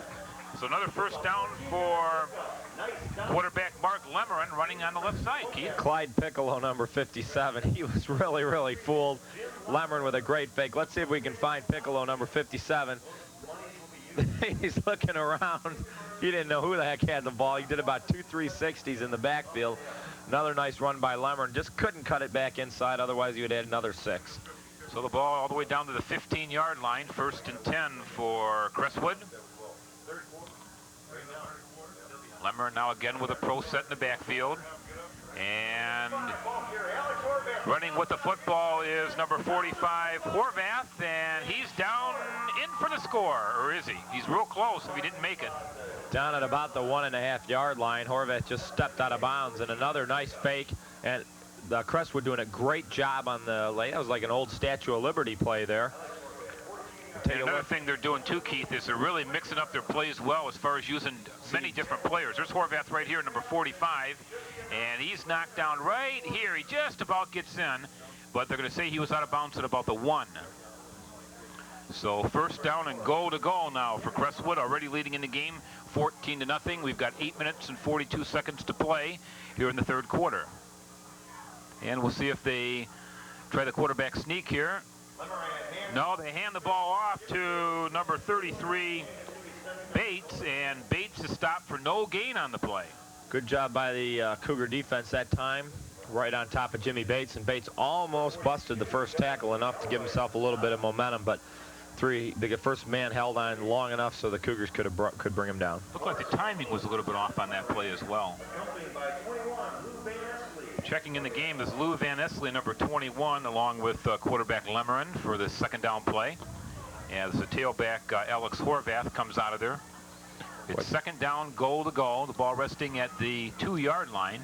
Coach Floyd Carter certainly acted like a coach when Mike interviewed him. I really don't think the Cougars have the Chargers have a whole lot to worry about here. And this might be too much time against Crestwood, and this is really going to hurt. This would push the ball back out to the 7-yard line. Annapolis was over the line. It's going to be encroachment on Annapolis. Okay. They had about 3 or 4 players jump over the line. So that'll be half the distance to the goal, and they'll move it from the 2-yard line down to about the 1. And it'll be 2nd down and goal from there. Of course, Annapolis, boy, these crosstown rival schools, when they play each other, I've been well, at least screwing it's up not like left the and softball right. game. Yeah. Remember the softball game? They both had, what, blue shirts and blue pants on? Right. I'll get to what I was going to say after this play here. 2nd down, goal to go, and they keep the ball on the ground. This is number 11 running with the ball, Pyden, and he stopped short. So credit this Annapolis defensive unit, as they will not allow the touchdown. It's going to be 3rd down in the yard. What I was about to say is Crestwood has their own version of Alex White, and he's number 71, Chris Wren, 6'8", 320 pounds, and he's a 10th grader. Of course, Chris isn't really playing yet. He's got a few people ahead of him, but 6'8", 320 pounds. I imagine when he's a senior like Alex White, he's going to have some people looking at him too. We understand his grandfather, 7 foot. Quarterback sneak and a flag on the play. And there you might have your movement on Crestwood. Certainly looked weird. The only person that moved was the center. Of course, one advantage of being the center is he can move early if he wants to, as long as he snaps the ball. And one advantage of being the defensive team in this situation is you've seen it right here. If the penalty is against the offense, it's a 5-yard penalty. If it's against the defense, it's half the distance to the goal. So this is a big advantage in offsetting penalties in this kind of situation, because they really aren't offsetting. It's a definite disadvantage to the offense. Checking in there again is number 21, Lou Van Esley for Crestwood. And they move the ball back to the 6-yard line, so the penalty is against Crestwood. And that'll bring up 3rd down and goal to go. And Annapolis will really dodge a bullet if they can stop them here. Well, the bread and butter man for Crestwood has been number 33, Jim Bates, in the backfield. Keep your eyes on him. He doesn't get the ball, as they're going to run with it, as quarterback Lemberin is going to be stopped short. And that'll bring up 4th down. So what a defensive stand that Annapolis has had. You remember Crestwood had the ball at the 1-yard line, 1st and goal. Now it's 4th down, Keith. Great job by the Cougars defense, and you know, like I said, we certainly hope that Blummer's okay, and it's got to be weighing on their minds a little bit, and they're doing a great job coming out here in the second half. So this is for all the marbles now. 4th down, goal to goal for Crestwood. As you might imagine, they will be going for it. They line up in the I formation. Lemmerin calling signals. Big 4th down play. This will just about put the game out of reach if they can score. Lemmerin with the ball. He's going to pass for it. It is caught for the touchdown. And the credit the catch to Alex Horvath on the 5-yard pass from quarterback Lemmerin, and it's 20-0. Coach Carter must have been pretty sure that that play was going to work. I was very surprised that they were going to go for it. Their kicking game's been very efficient so far, and getting a field goal would have put them up by 3 scores. But it worked out well, and a great pass by Lemmerin. And Horvath was wide open on the right-hand side. He certainly was, and Horvath did all he had to do, just catch the ball and trot on in. Chance to make it 21-0 now, and the Crestwood kicking game is, I should say, at least the extra point part of it's looked pretty efficient so far. Holding will be number 4, Mark Jensen-Kowitz. And here's the boot, and it's up, and it is good. We're going to take another look at this touchdown pass to number 45, Alex Horvath. This has been a long time rivalry for possession. Here it is right here. Horvath wide open on the right side, uncontested, 20-0, and with the extra point, 21-0. That score was 6 minutes and 1 second to play here in the 3rd quarter.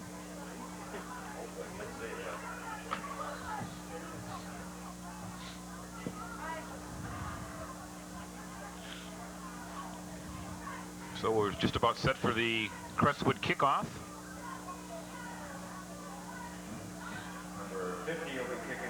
And back deep to receive the kickoff is number 26, Dan Lance, on the near side of the field. And on the far side is Jim Lauer. Jim Lauer, number 23, on the far side of the field. So Lauer and Lance to receive the kickoff.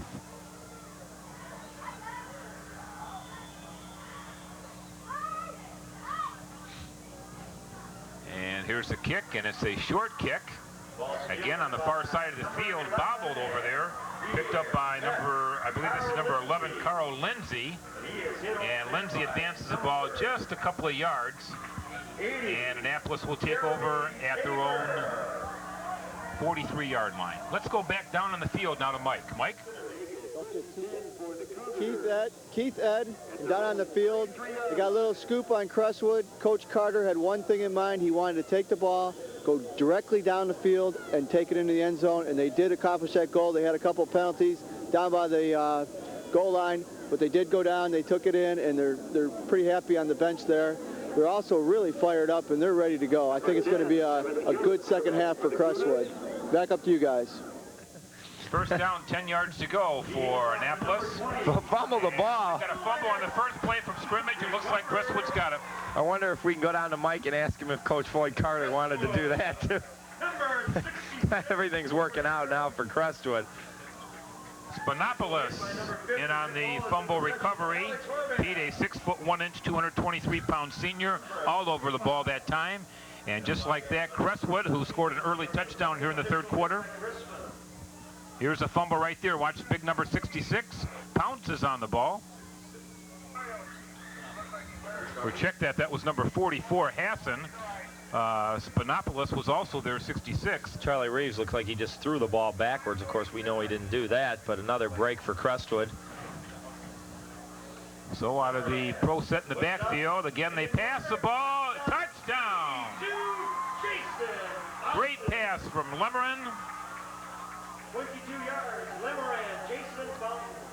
Jason Fountain on the catch, number 82, and it's 27-0. Can I take back my bets? Yeah, I'm getting thirsty. For those of you that are listening, me and Ed had a bet as to who was going to outscore who in the second half. Watch number 82, far side of the field, right here. He takes it in. And it looks like I'm going to get the Diet Pepsi. Well, it's only 27-0, 13-0 in the second half. 5:15 to go, and Crestwood certainly came out the way Coach Floyd Carter wanted him to here in the second half. So we got, what, an 18-yard pass that was? Dead ball. 27-0. We've got an unsportsmanlike conduct penalty against Crestwood.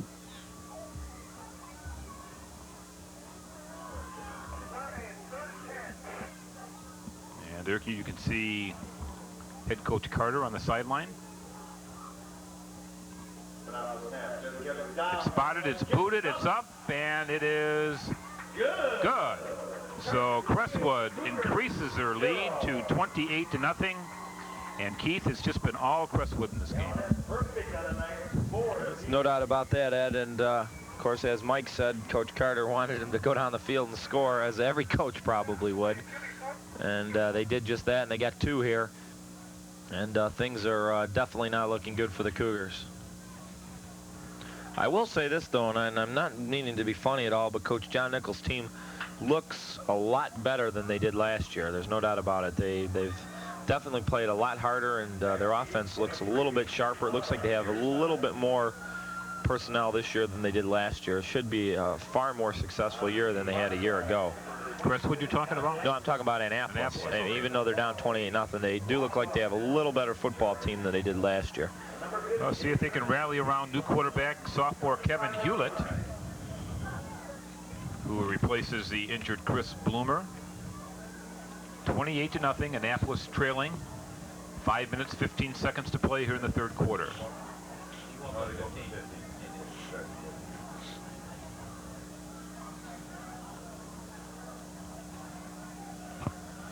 And we'll see again if they kick off, Keith, to the far side of the field. That short kick, that's twice in a row they've done that. I'm not sure if that's a design kick or whether the kicker just doesn't have that much distance. Here's a boot. And again, it's a short kick as it hits at around the 35-yard line. And on the recovery is number 26, Don Lance for Annapolis, as he fields the ball near the 35. And Annapolis will take over 1st and 10 from the 35. Matt's Catering for all your catering needs. Relax, enjoy yourself. Leave the catering to Matt's. Call 278-6400 for some of the best catered food around. Matt's Catering. So it's first down, 10 yards to go as Annapolis finally has the ball here in the third quarter. The last time they had it, you remember, they fumbled the ball. Out of the I formation, Kevin Hewlett, number 10, is the new quarterback. And he'll hand off to the tailback.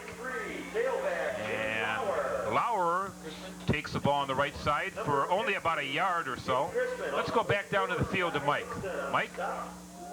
Guys, I think Jason Fountain thinks he's at the Super Bowl. They asked him after he caught that touchdown pass, Jason, what are you going to do next? He says he's going to Disneyland.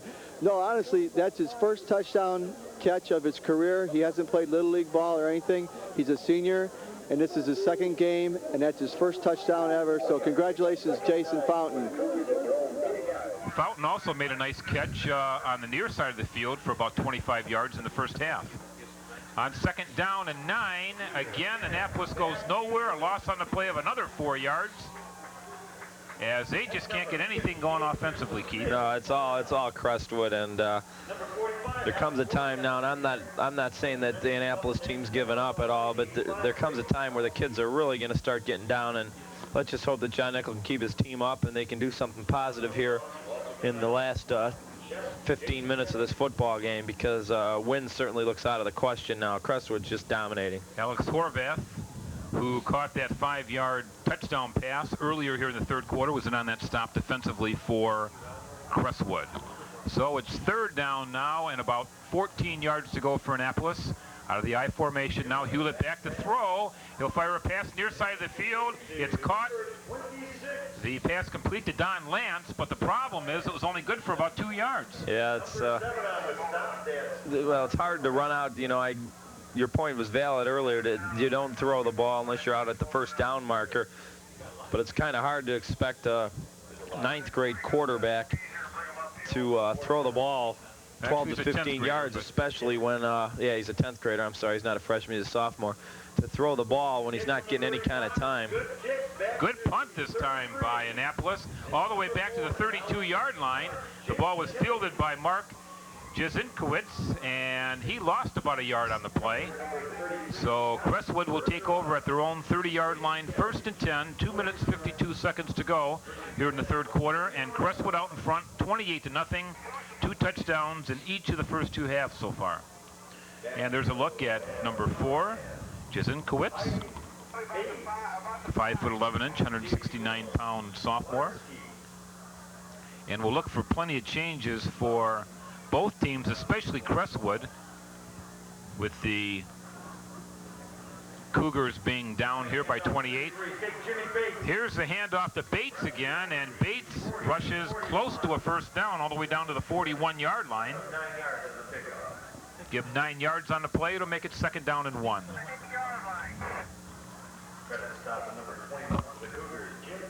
Jim Callahan, number 21, on the stop, 5'9", 155-pound senior. So it's second down and 1, and split out wide to the right for Crestwood is number 82, Jason Fountain, who caught that touchdown pass a while ago. Pro set in the backfield now. And again, they keep the ball on the ground. And this is Bates again. He's across the 45 to about the 47. Good enough for another Crestwood first down. Crestwood can just about stall out the rest of this game, and that seems weird to say with 2 minutes to go here in the third quarter, but there's no reason why, unless they stop themselves, that they can just run the ball up and down the field on Annapolis, especially. They've beaten them up pretty physically here in the first 3 quarters, and in the fourth quarter it could get a lot worse. Well, looking over the roster, Dan Pyden is also a quarterback for Crestwood. Be interested to see if he gets in the game in the fourth quarter for a little experience. Although Pyden is a senior and Lemren just a junior, he'll be back next year. 28-0. It's been all Crestwood. Annapolis has never had the ball in Crestwood territory in this game. Well, Jason Kevich is also listed as a quarterback, Ed, and I imagine because Pyden is a starting tailback, you might see him before you see Dan Pyden.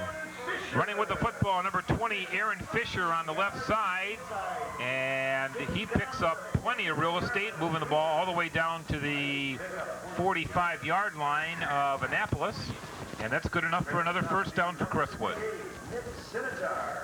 And on the stop, Nick Siditar, 5'8", 155-pound senior for Annapolis.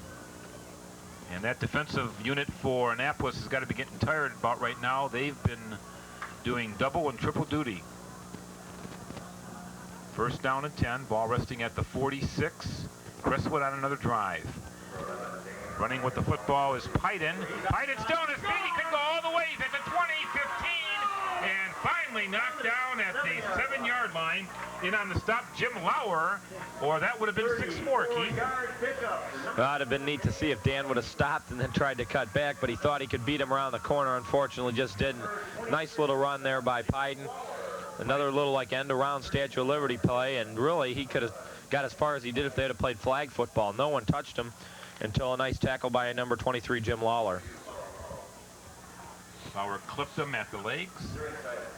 So it'll be first down, goal to go for Crestwood. They're up 28-0, and they're going for 35. I formation for Lemmerend, and he gives it to the first man through.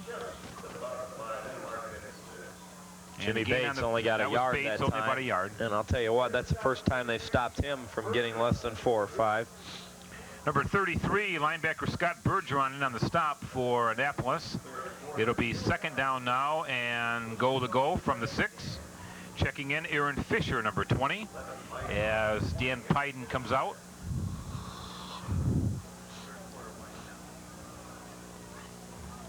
Now splitting out wide to the left is Mark Jensenkowitz, number 4.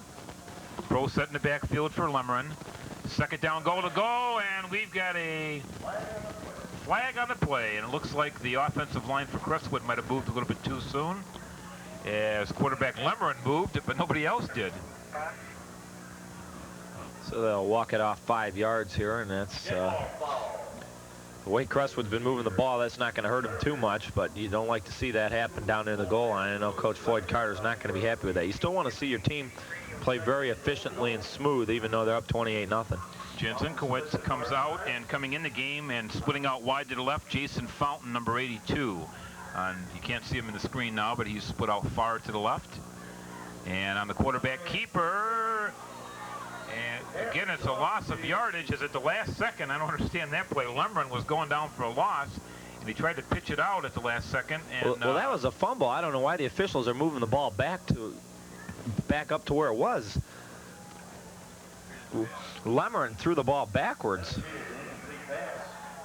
I'd like to see that one again. I don't think he threw it. Lemmerend looked like he was going to be stopped for about a 10-yard loss. And we'll take another on a 10-yard run, and it's 34-0. I can't believe that no one on the Annapolis side of the field, the coaching staff or the players, even questioned that. From the camera angle that it was an obvious lateral.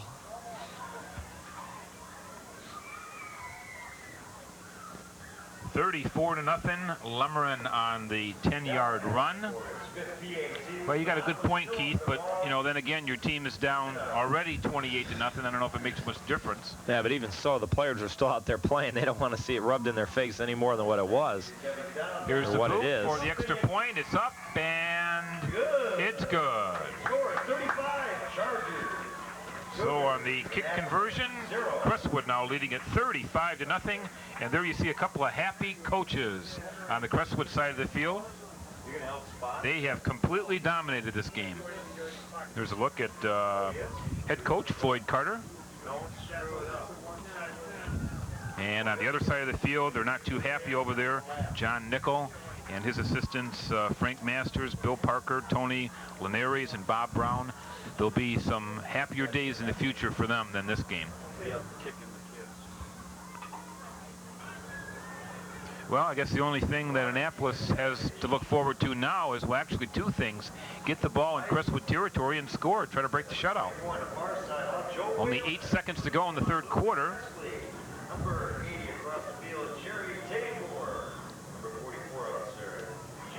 And here's the kickoff, and again, it's a short kick.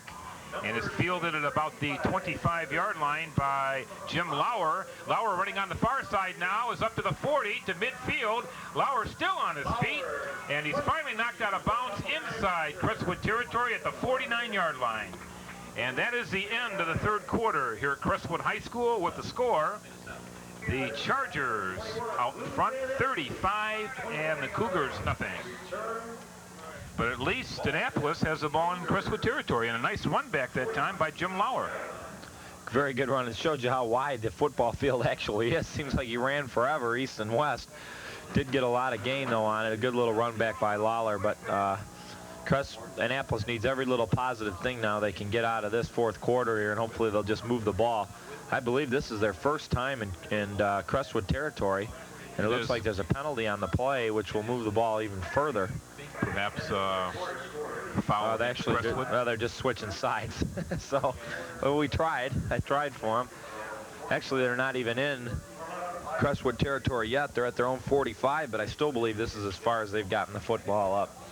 Well, apparently Lauer stepped out of bounds before he got to midfield, but you're right. They've never had the ball inside Crestwood territory, but we'll see if they can break the shutout anyway.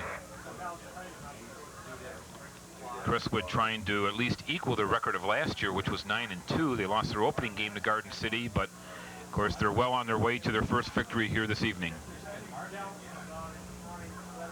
So for the fourth quarter of tonight's game actually, here's Keith again. Thank you, Ed. 35-0 Crestwood, and by my count, that puts me up 21-0 for my pop. Of course, it's going to be a great comeback. Of course, I still owe you lunch, though, so I'm not going to brag too much about it.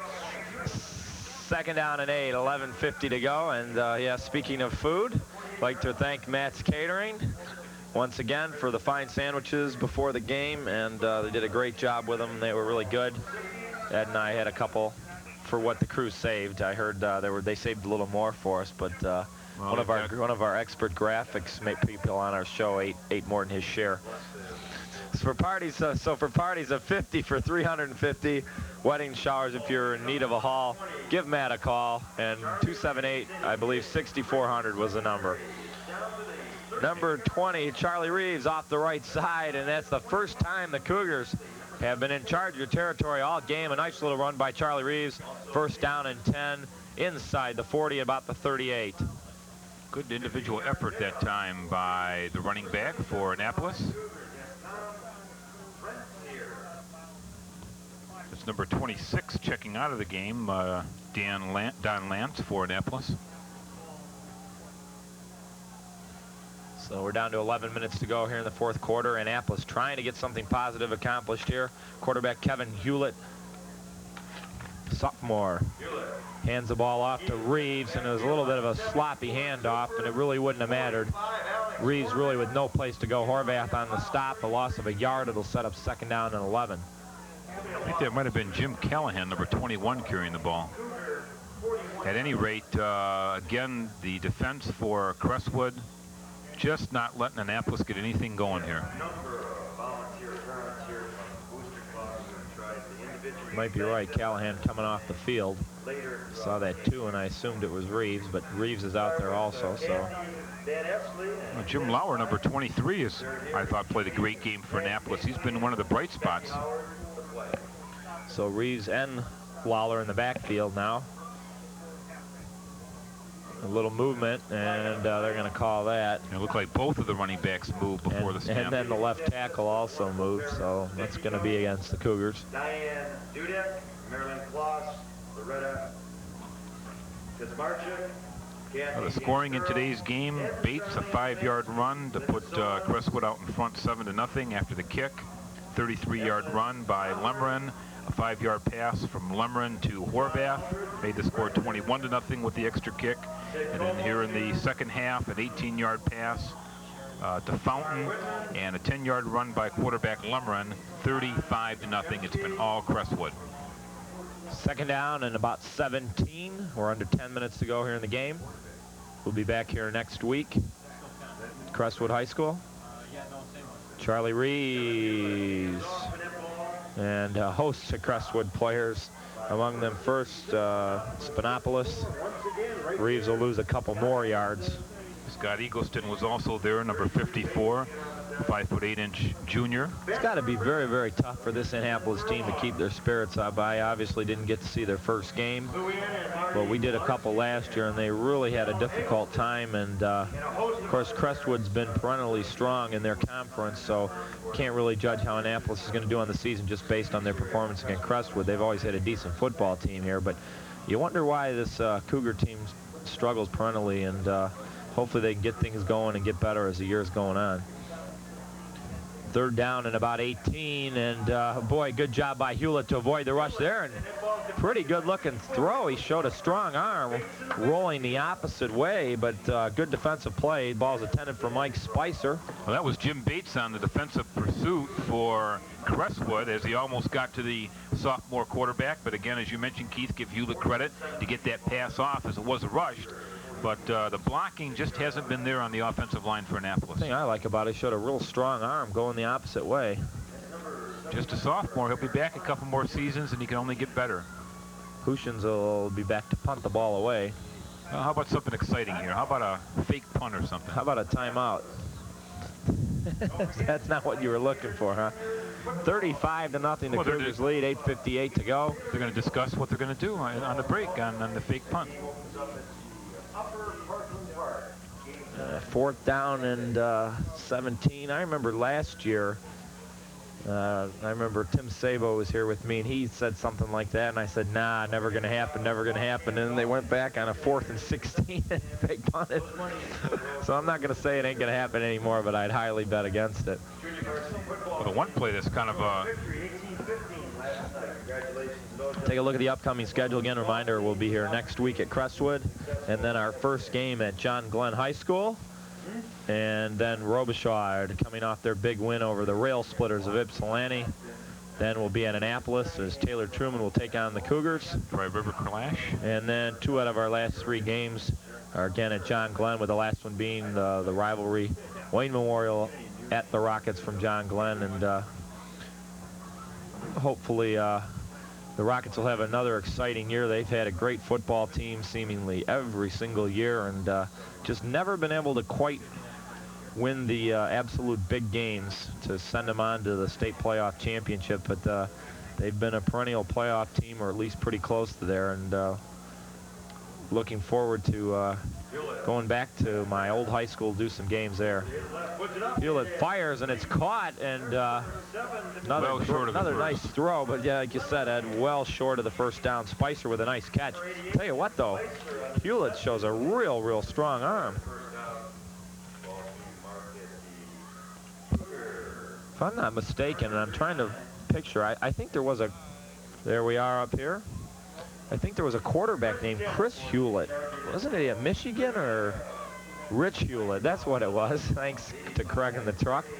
Rich Hewlett, yeah. So maybe if Kevin can play like Rich, maybe the Cougars will be able to turn this around a little bit this year. You can't blame Annapolis for going for it on 4th down. They're well down in the football game. I guess the only thing you might question is the length of the pass, which was well short of the first down. But as Hewlett gains more and more experience, he'll continue to get better. I've never coached football, but I'm sure what you're hoping for is just a little bit of execution to do something positive. And Matt's Catering, great sandwiches they provided us before the game, and give them a call for all your catering needs, 278-6400. Great potato salad. That's where my potato salad went, huh? Yep. I opened my box and all I had was a sandwich. Well, there's a look at number 33, Bates. You just see him in the background there. He's had a great game for Crestwood, running with a football. Several other players you see there on the sidelines. Inside the school, God knows plastic. And by the time they tell their grandchildren about this game, it'll be 100-0. They completely dominated them. And they'll have the bragging rights for at least another year in the city of Dearborn Heights. And it looks like Shamu is on the keys. If you've lost those keys, come up and see us, and make sure you get into your house and in your car. So we got a new quarterback in the game. It is Jason Kevich. Flag on the play. And 5-yard gain, a flag on the play. I think there should be a new rule that short of a personal foul, any game that's 35-0, there should be no flags allowed. What do you think about that, Ed? No flags allowed? You mean you could have a couple cheap shots and... No, I said anything short of nothing except the personal foul. Well, any holdings or illegal motions or... Well, what about... Boy, I'm getting everybody in the truck huffy. Ed's getting... I was just kidding. Or at least if there's a flag, how about running 30 seconds off the clock in lieu of it? So we got a illegal use of hands penalty called against Crestwood. And if there's one thing that Crestwood hasn't done well, is that's be penalty free. There's been a lot of penalties called on the Chargers today, Ed. Well, the very first play of the game was a penalty when the ball was kicked out of bounds. It seemed like that just set the tone right there. A lot of individual mistakes on both teams. They've overcome the penalties today, but you got to wonder when they're playing a good team, what might happen if they get 10 or 11 penalties. And if I'm not, I haven't kept count accurately, but there's another one. And it always seems to happen when the games are a complete blowout in the fourth quarter when my feet are starting to freeze, that the flag starts popping. Well, one of the things that Coach Floyd Carter has to be pleased with this Crestwood team is, as I recall, there was only one turnover in the game, one fumble. They did have the ball deep in Annapolis territory. Remember last week against Garden City, they had 5 turnovers, and that cost them the game. From that standpoint, at least they've improved in that category. What was in Kelsey? What did I say? So we'll see. That'll be a big 15-yard step off. Face mask. The face mask is the call against the Cougars. 47-yard line. First and 3 for the Chargers. So first down and about a couple. Jason Kevich hands the ball off. Aaron Fisher off the right side. He'll have enough for the first down. He'll pick up about 5. And inside Annapolis territory to the 48. Alex Gruber and Jim Hassans check in for Crestwood. So it looks like Coach Carter is trying to get as many players in the game as he can, Keith, to give them experience. 8 minutes remaining. Join us next Friday. Fisher and Joe Whalen come out of the game.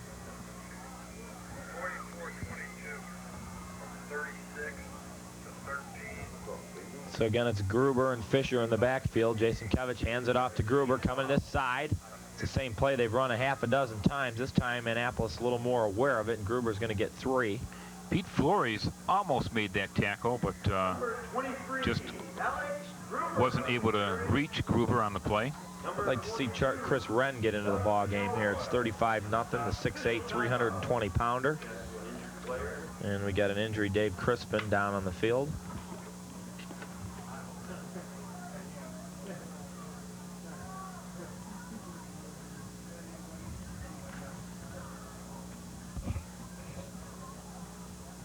Here's a look at number 50. 6 foot 2 inch, 220-pound senior. You know, at one time, a kid 200 pounds was considered a big kid in high school football. Not anymore.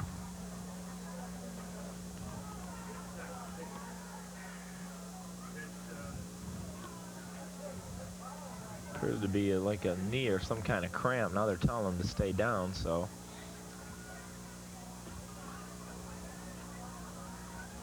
Now, typically in the first couple of weeks of the season, you see a lot of cramps due to the weather.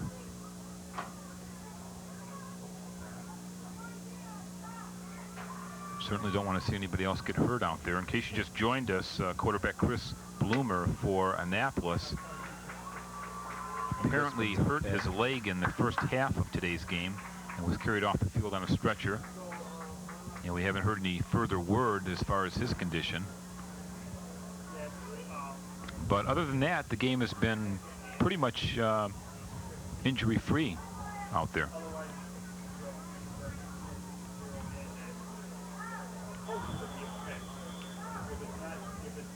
So it'll be second down and about 6. Save us money, it might be used in another way. See if it's any warmer up here. Oh, it is. Jason Kevich. Hands off the 20. Aaron Hands the ball off to Fisher off the right side, and Fisher cuts it up quick, but a good play by number 16, Chris McCurdy on the stop. It'll set up 3rd down and about 2 with 7 minutes and 5 seconds to go here in the game. Also number 26. Jason Kuritz, also just a sophomore, 5'11" 169-pound sophomore for Crestwood, getting some valuable experience in today's game. He'll be facing quarterback Kevin Hewlett for Annapolis for the next couple of years. Oh, okay, tell me my job. Oh. 3rd down and about 3. And we're going to get a delay of game penalty here, I would imagine. Didn't look like anybody moved on the line.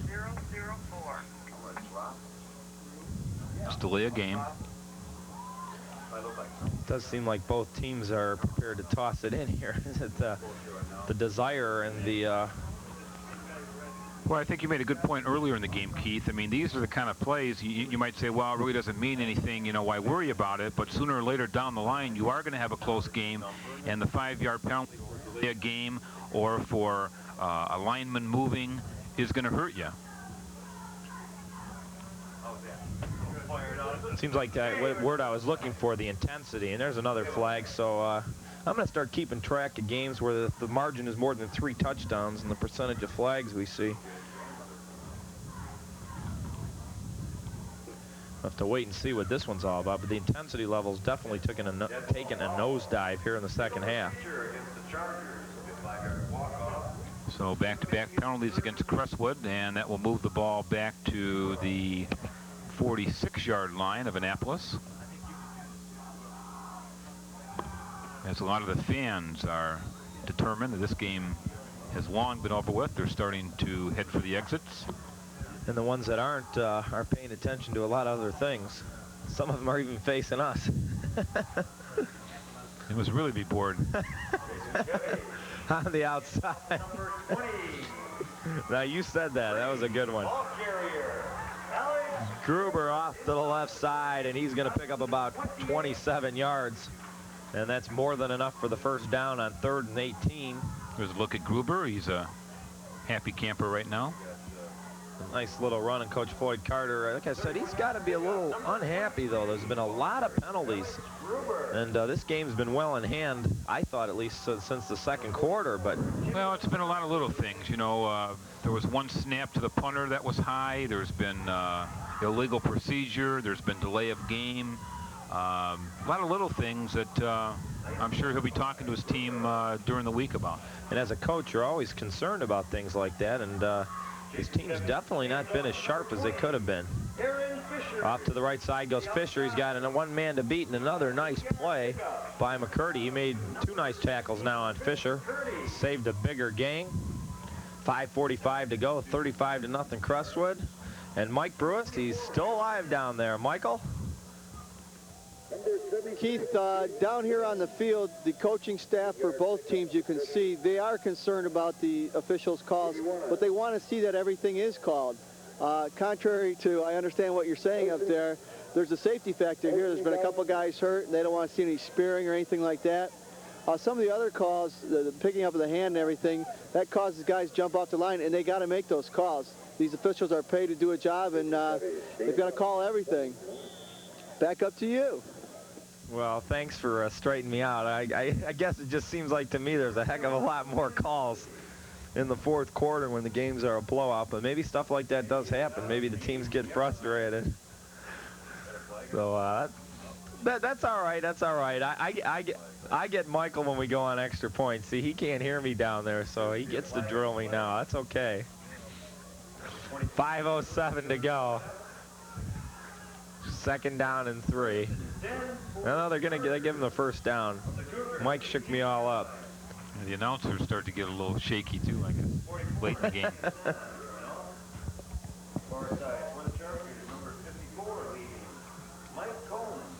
Checking in the game, number 61. I just want to know what little, I want to know, Ed, what little bird told him what I've been saying, though. I'm going to start talking about his hair blowing in the wind before he got I understand the guys in the truck are real good at hand signs. Yeah, I know they can't write, so they can't send out notes to him. So we got a dead ball foul. 2 steps forward, 1 step back.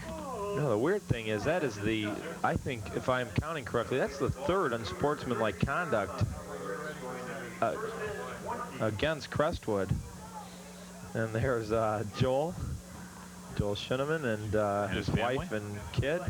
And he's the engineer. Everybody's saying, who the heck's that guy? Yeah, you can see he is working hard. He's one of the producers of the show and the engineer for us here at Continental 11. And that's about what he does. There's movement all over the place. Look like number 61, Keith, Kevin Kirsten, the left tackle, 6 foot, 230-pound junior, moved on the play.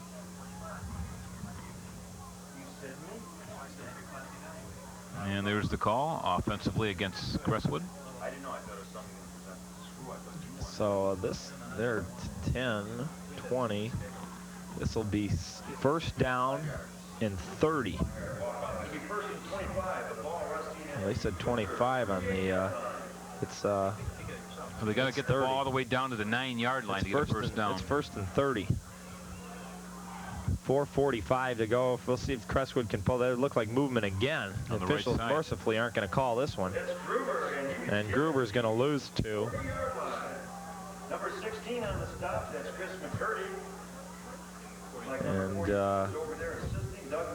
it'll be 2nd down and 32. So Doug McElroy, number 42, went on the stop for Annapolis. I'm sure Coach Floyd Carter has a 2nd and 32 call. Of course, when you're up 35-0, it's not real imperative that you pick up the 1st down here. Well, 2nd down and about a half a mile to go. 31 yards to go. Gonna move it all the way down inside the 10 to the 9. And I don't imagine they're going to be passing here. They really don't need to. The thing they really need to work on is just run the clock down. Olsenkowski out to this side. Jason Kevich hands the ball off to the right side. Another flag.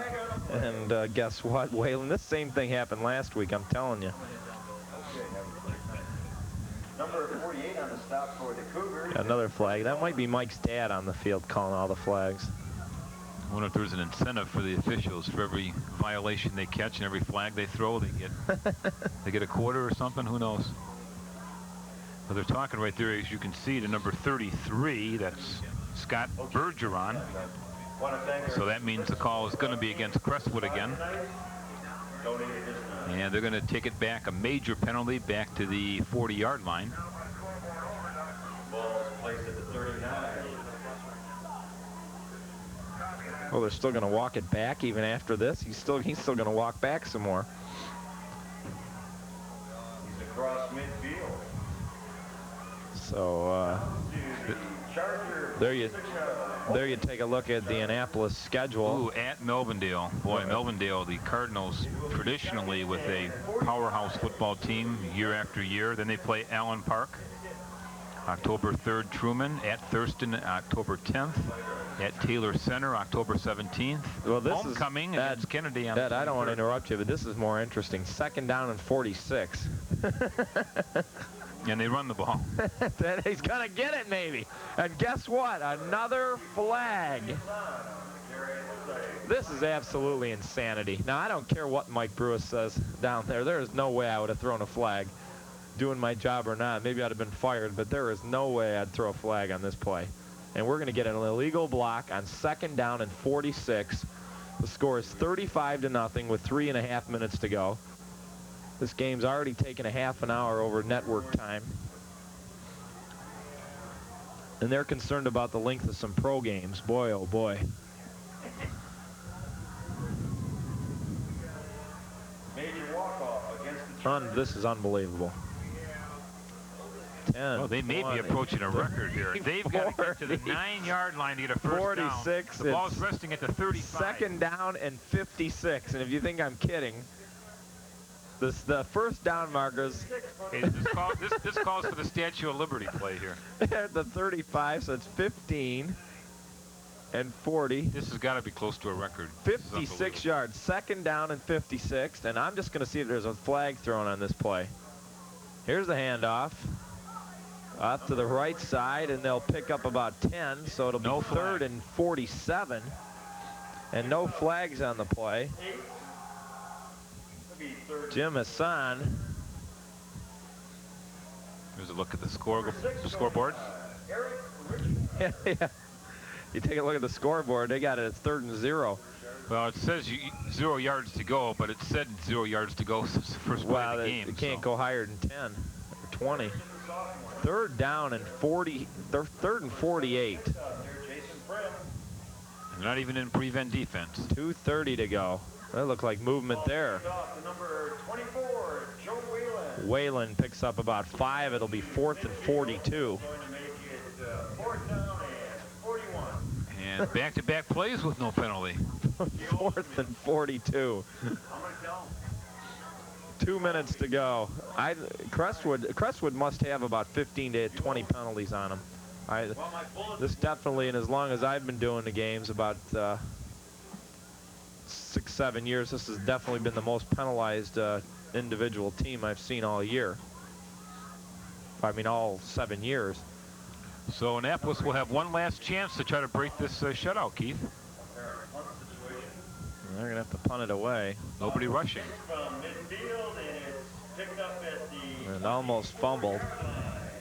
Doug McElroy, number 42. Let's hope we see 3 running plays here. Oh, we got to break the shutout. Heck with the running plays. Ed, I really think you're one of the only excited people still here. I got to be honest with you. Of course, you're the same guy that sat at the Tiger games before Monahan sold the team too. You know, one of those games where it's raining, you know, 15-inning game, 1:30 in the morning. This is the last inning. Sure, I'll be there trying to catch a foul ball. You were probably been one of those people at Comiskey Park had the game been in Detroit that sat there for the 2.5 hours. One thing about the White Sox owners, you got to give them some credit. They offered all the fans that were at that game that sat yesterday night, which would have been Thursday, or Wednesday as we're speaking. It would have been last Wednesday as you're watching this. Every fan that sat in that 2-hour rain delay, or every fan that even had a ticket for that game, was invited free to the game on Thursday, and that was really nice of Reinsdorf and the Chicago White Sox owners. That defensive play was made by Jim Hassan, number 44, for the Chargers, who got his hands on the ball but couldn't hang on. Crestwood pretty much just playing back in their prevent defense right here. They know what Annapolis will be attempting to do.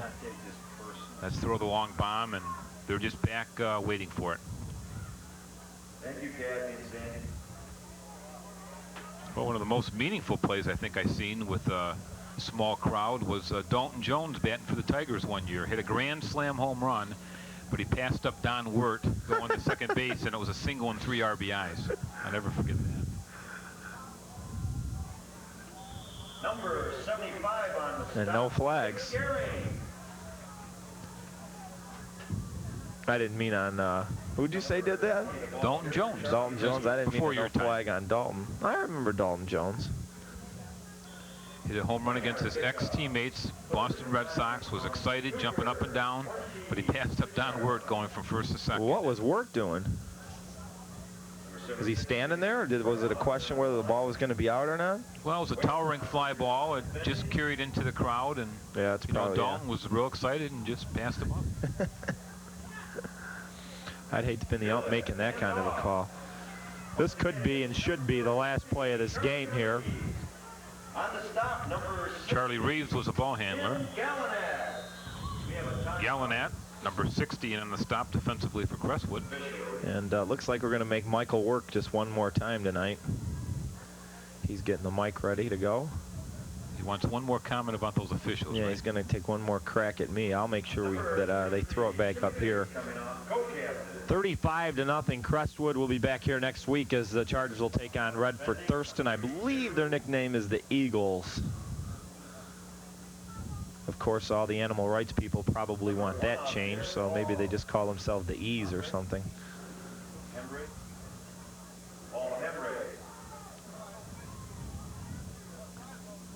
So 17 seconds to go.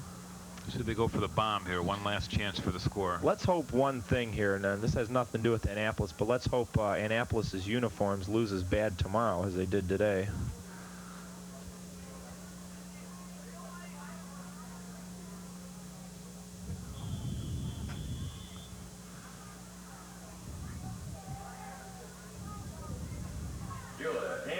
one thing I'm anxious to see. Of course, the game's going to be on NBC tomorrow, and that's the Notre Dame network, so we'll see how biased those announcers are. And that's a first down, so the clock's going to stop as they move the chains, and the Cougars are going to try to get off another play here. Oh, you're kidding me. Well, they're trying to make every effort possible to try to get on the scoreboard. Thank you for joining us. Ball resting at the 40-yard line. Yeah, for the Booster Club.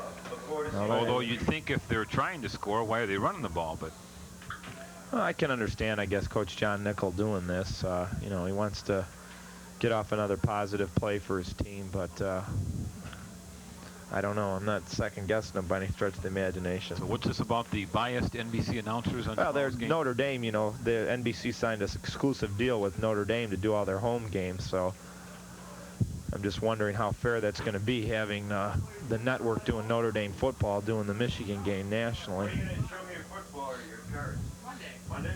All right, I'd like to have a look at it. So I'm going to be listening for that.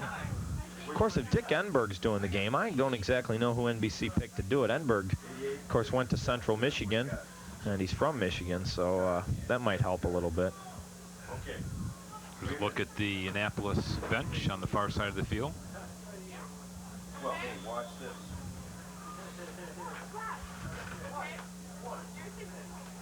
And one thing's for sure, it should be a good football game. Of course, one thing, get to hear Dan Deerdorf and Bo do the Bowling Green Ohio State game right after the Michigan game on ABC. Push it up. It's kind of ironic that those guys are doing the Ohio State game. So the ball's Eric Richard on the intercepted. interception. Richards on the last play of the game, and that'll do it for the crosstown rivals here for this year. Getting it over with kind of early on the schedule this year, and the Chargers win this one 35-0. And it was a game that was completely dominated by Crestwood. So Annapolis now 0-2 on the year, and Crestwood is 1-1. So the Chargers win this one 35-0 over their crosstown rivals, the Annapolis Cougars. Good job by Mike Brewis on the field. And for Michael and Ed Contos, I'm Keith Bernick wishing you so long from Crestwood High School. Once again, the final score of the Chargers 35, the Annapolis Cougars 0. We'll see you guys next week.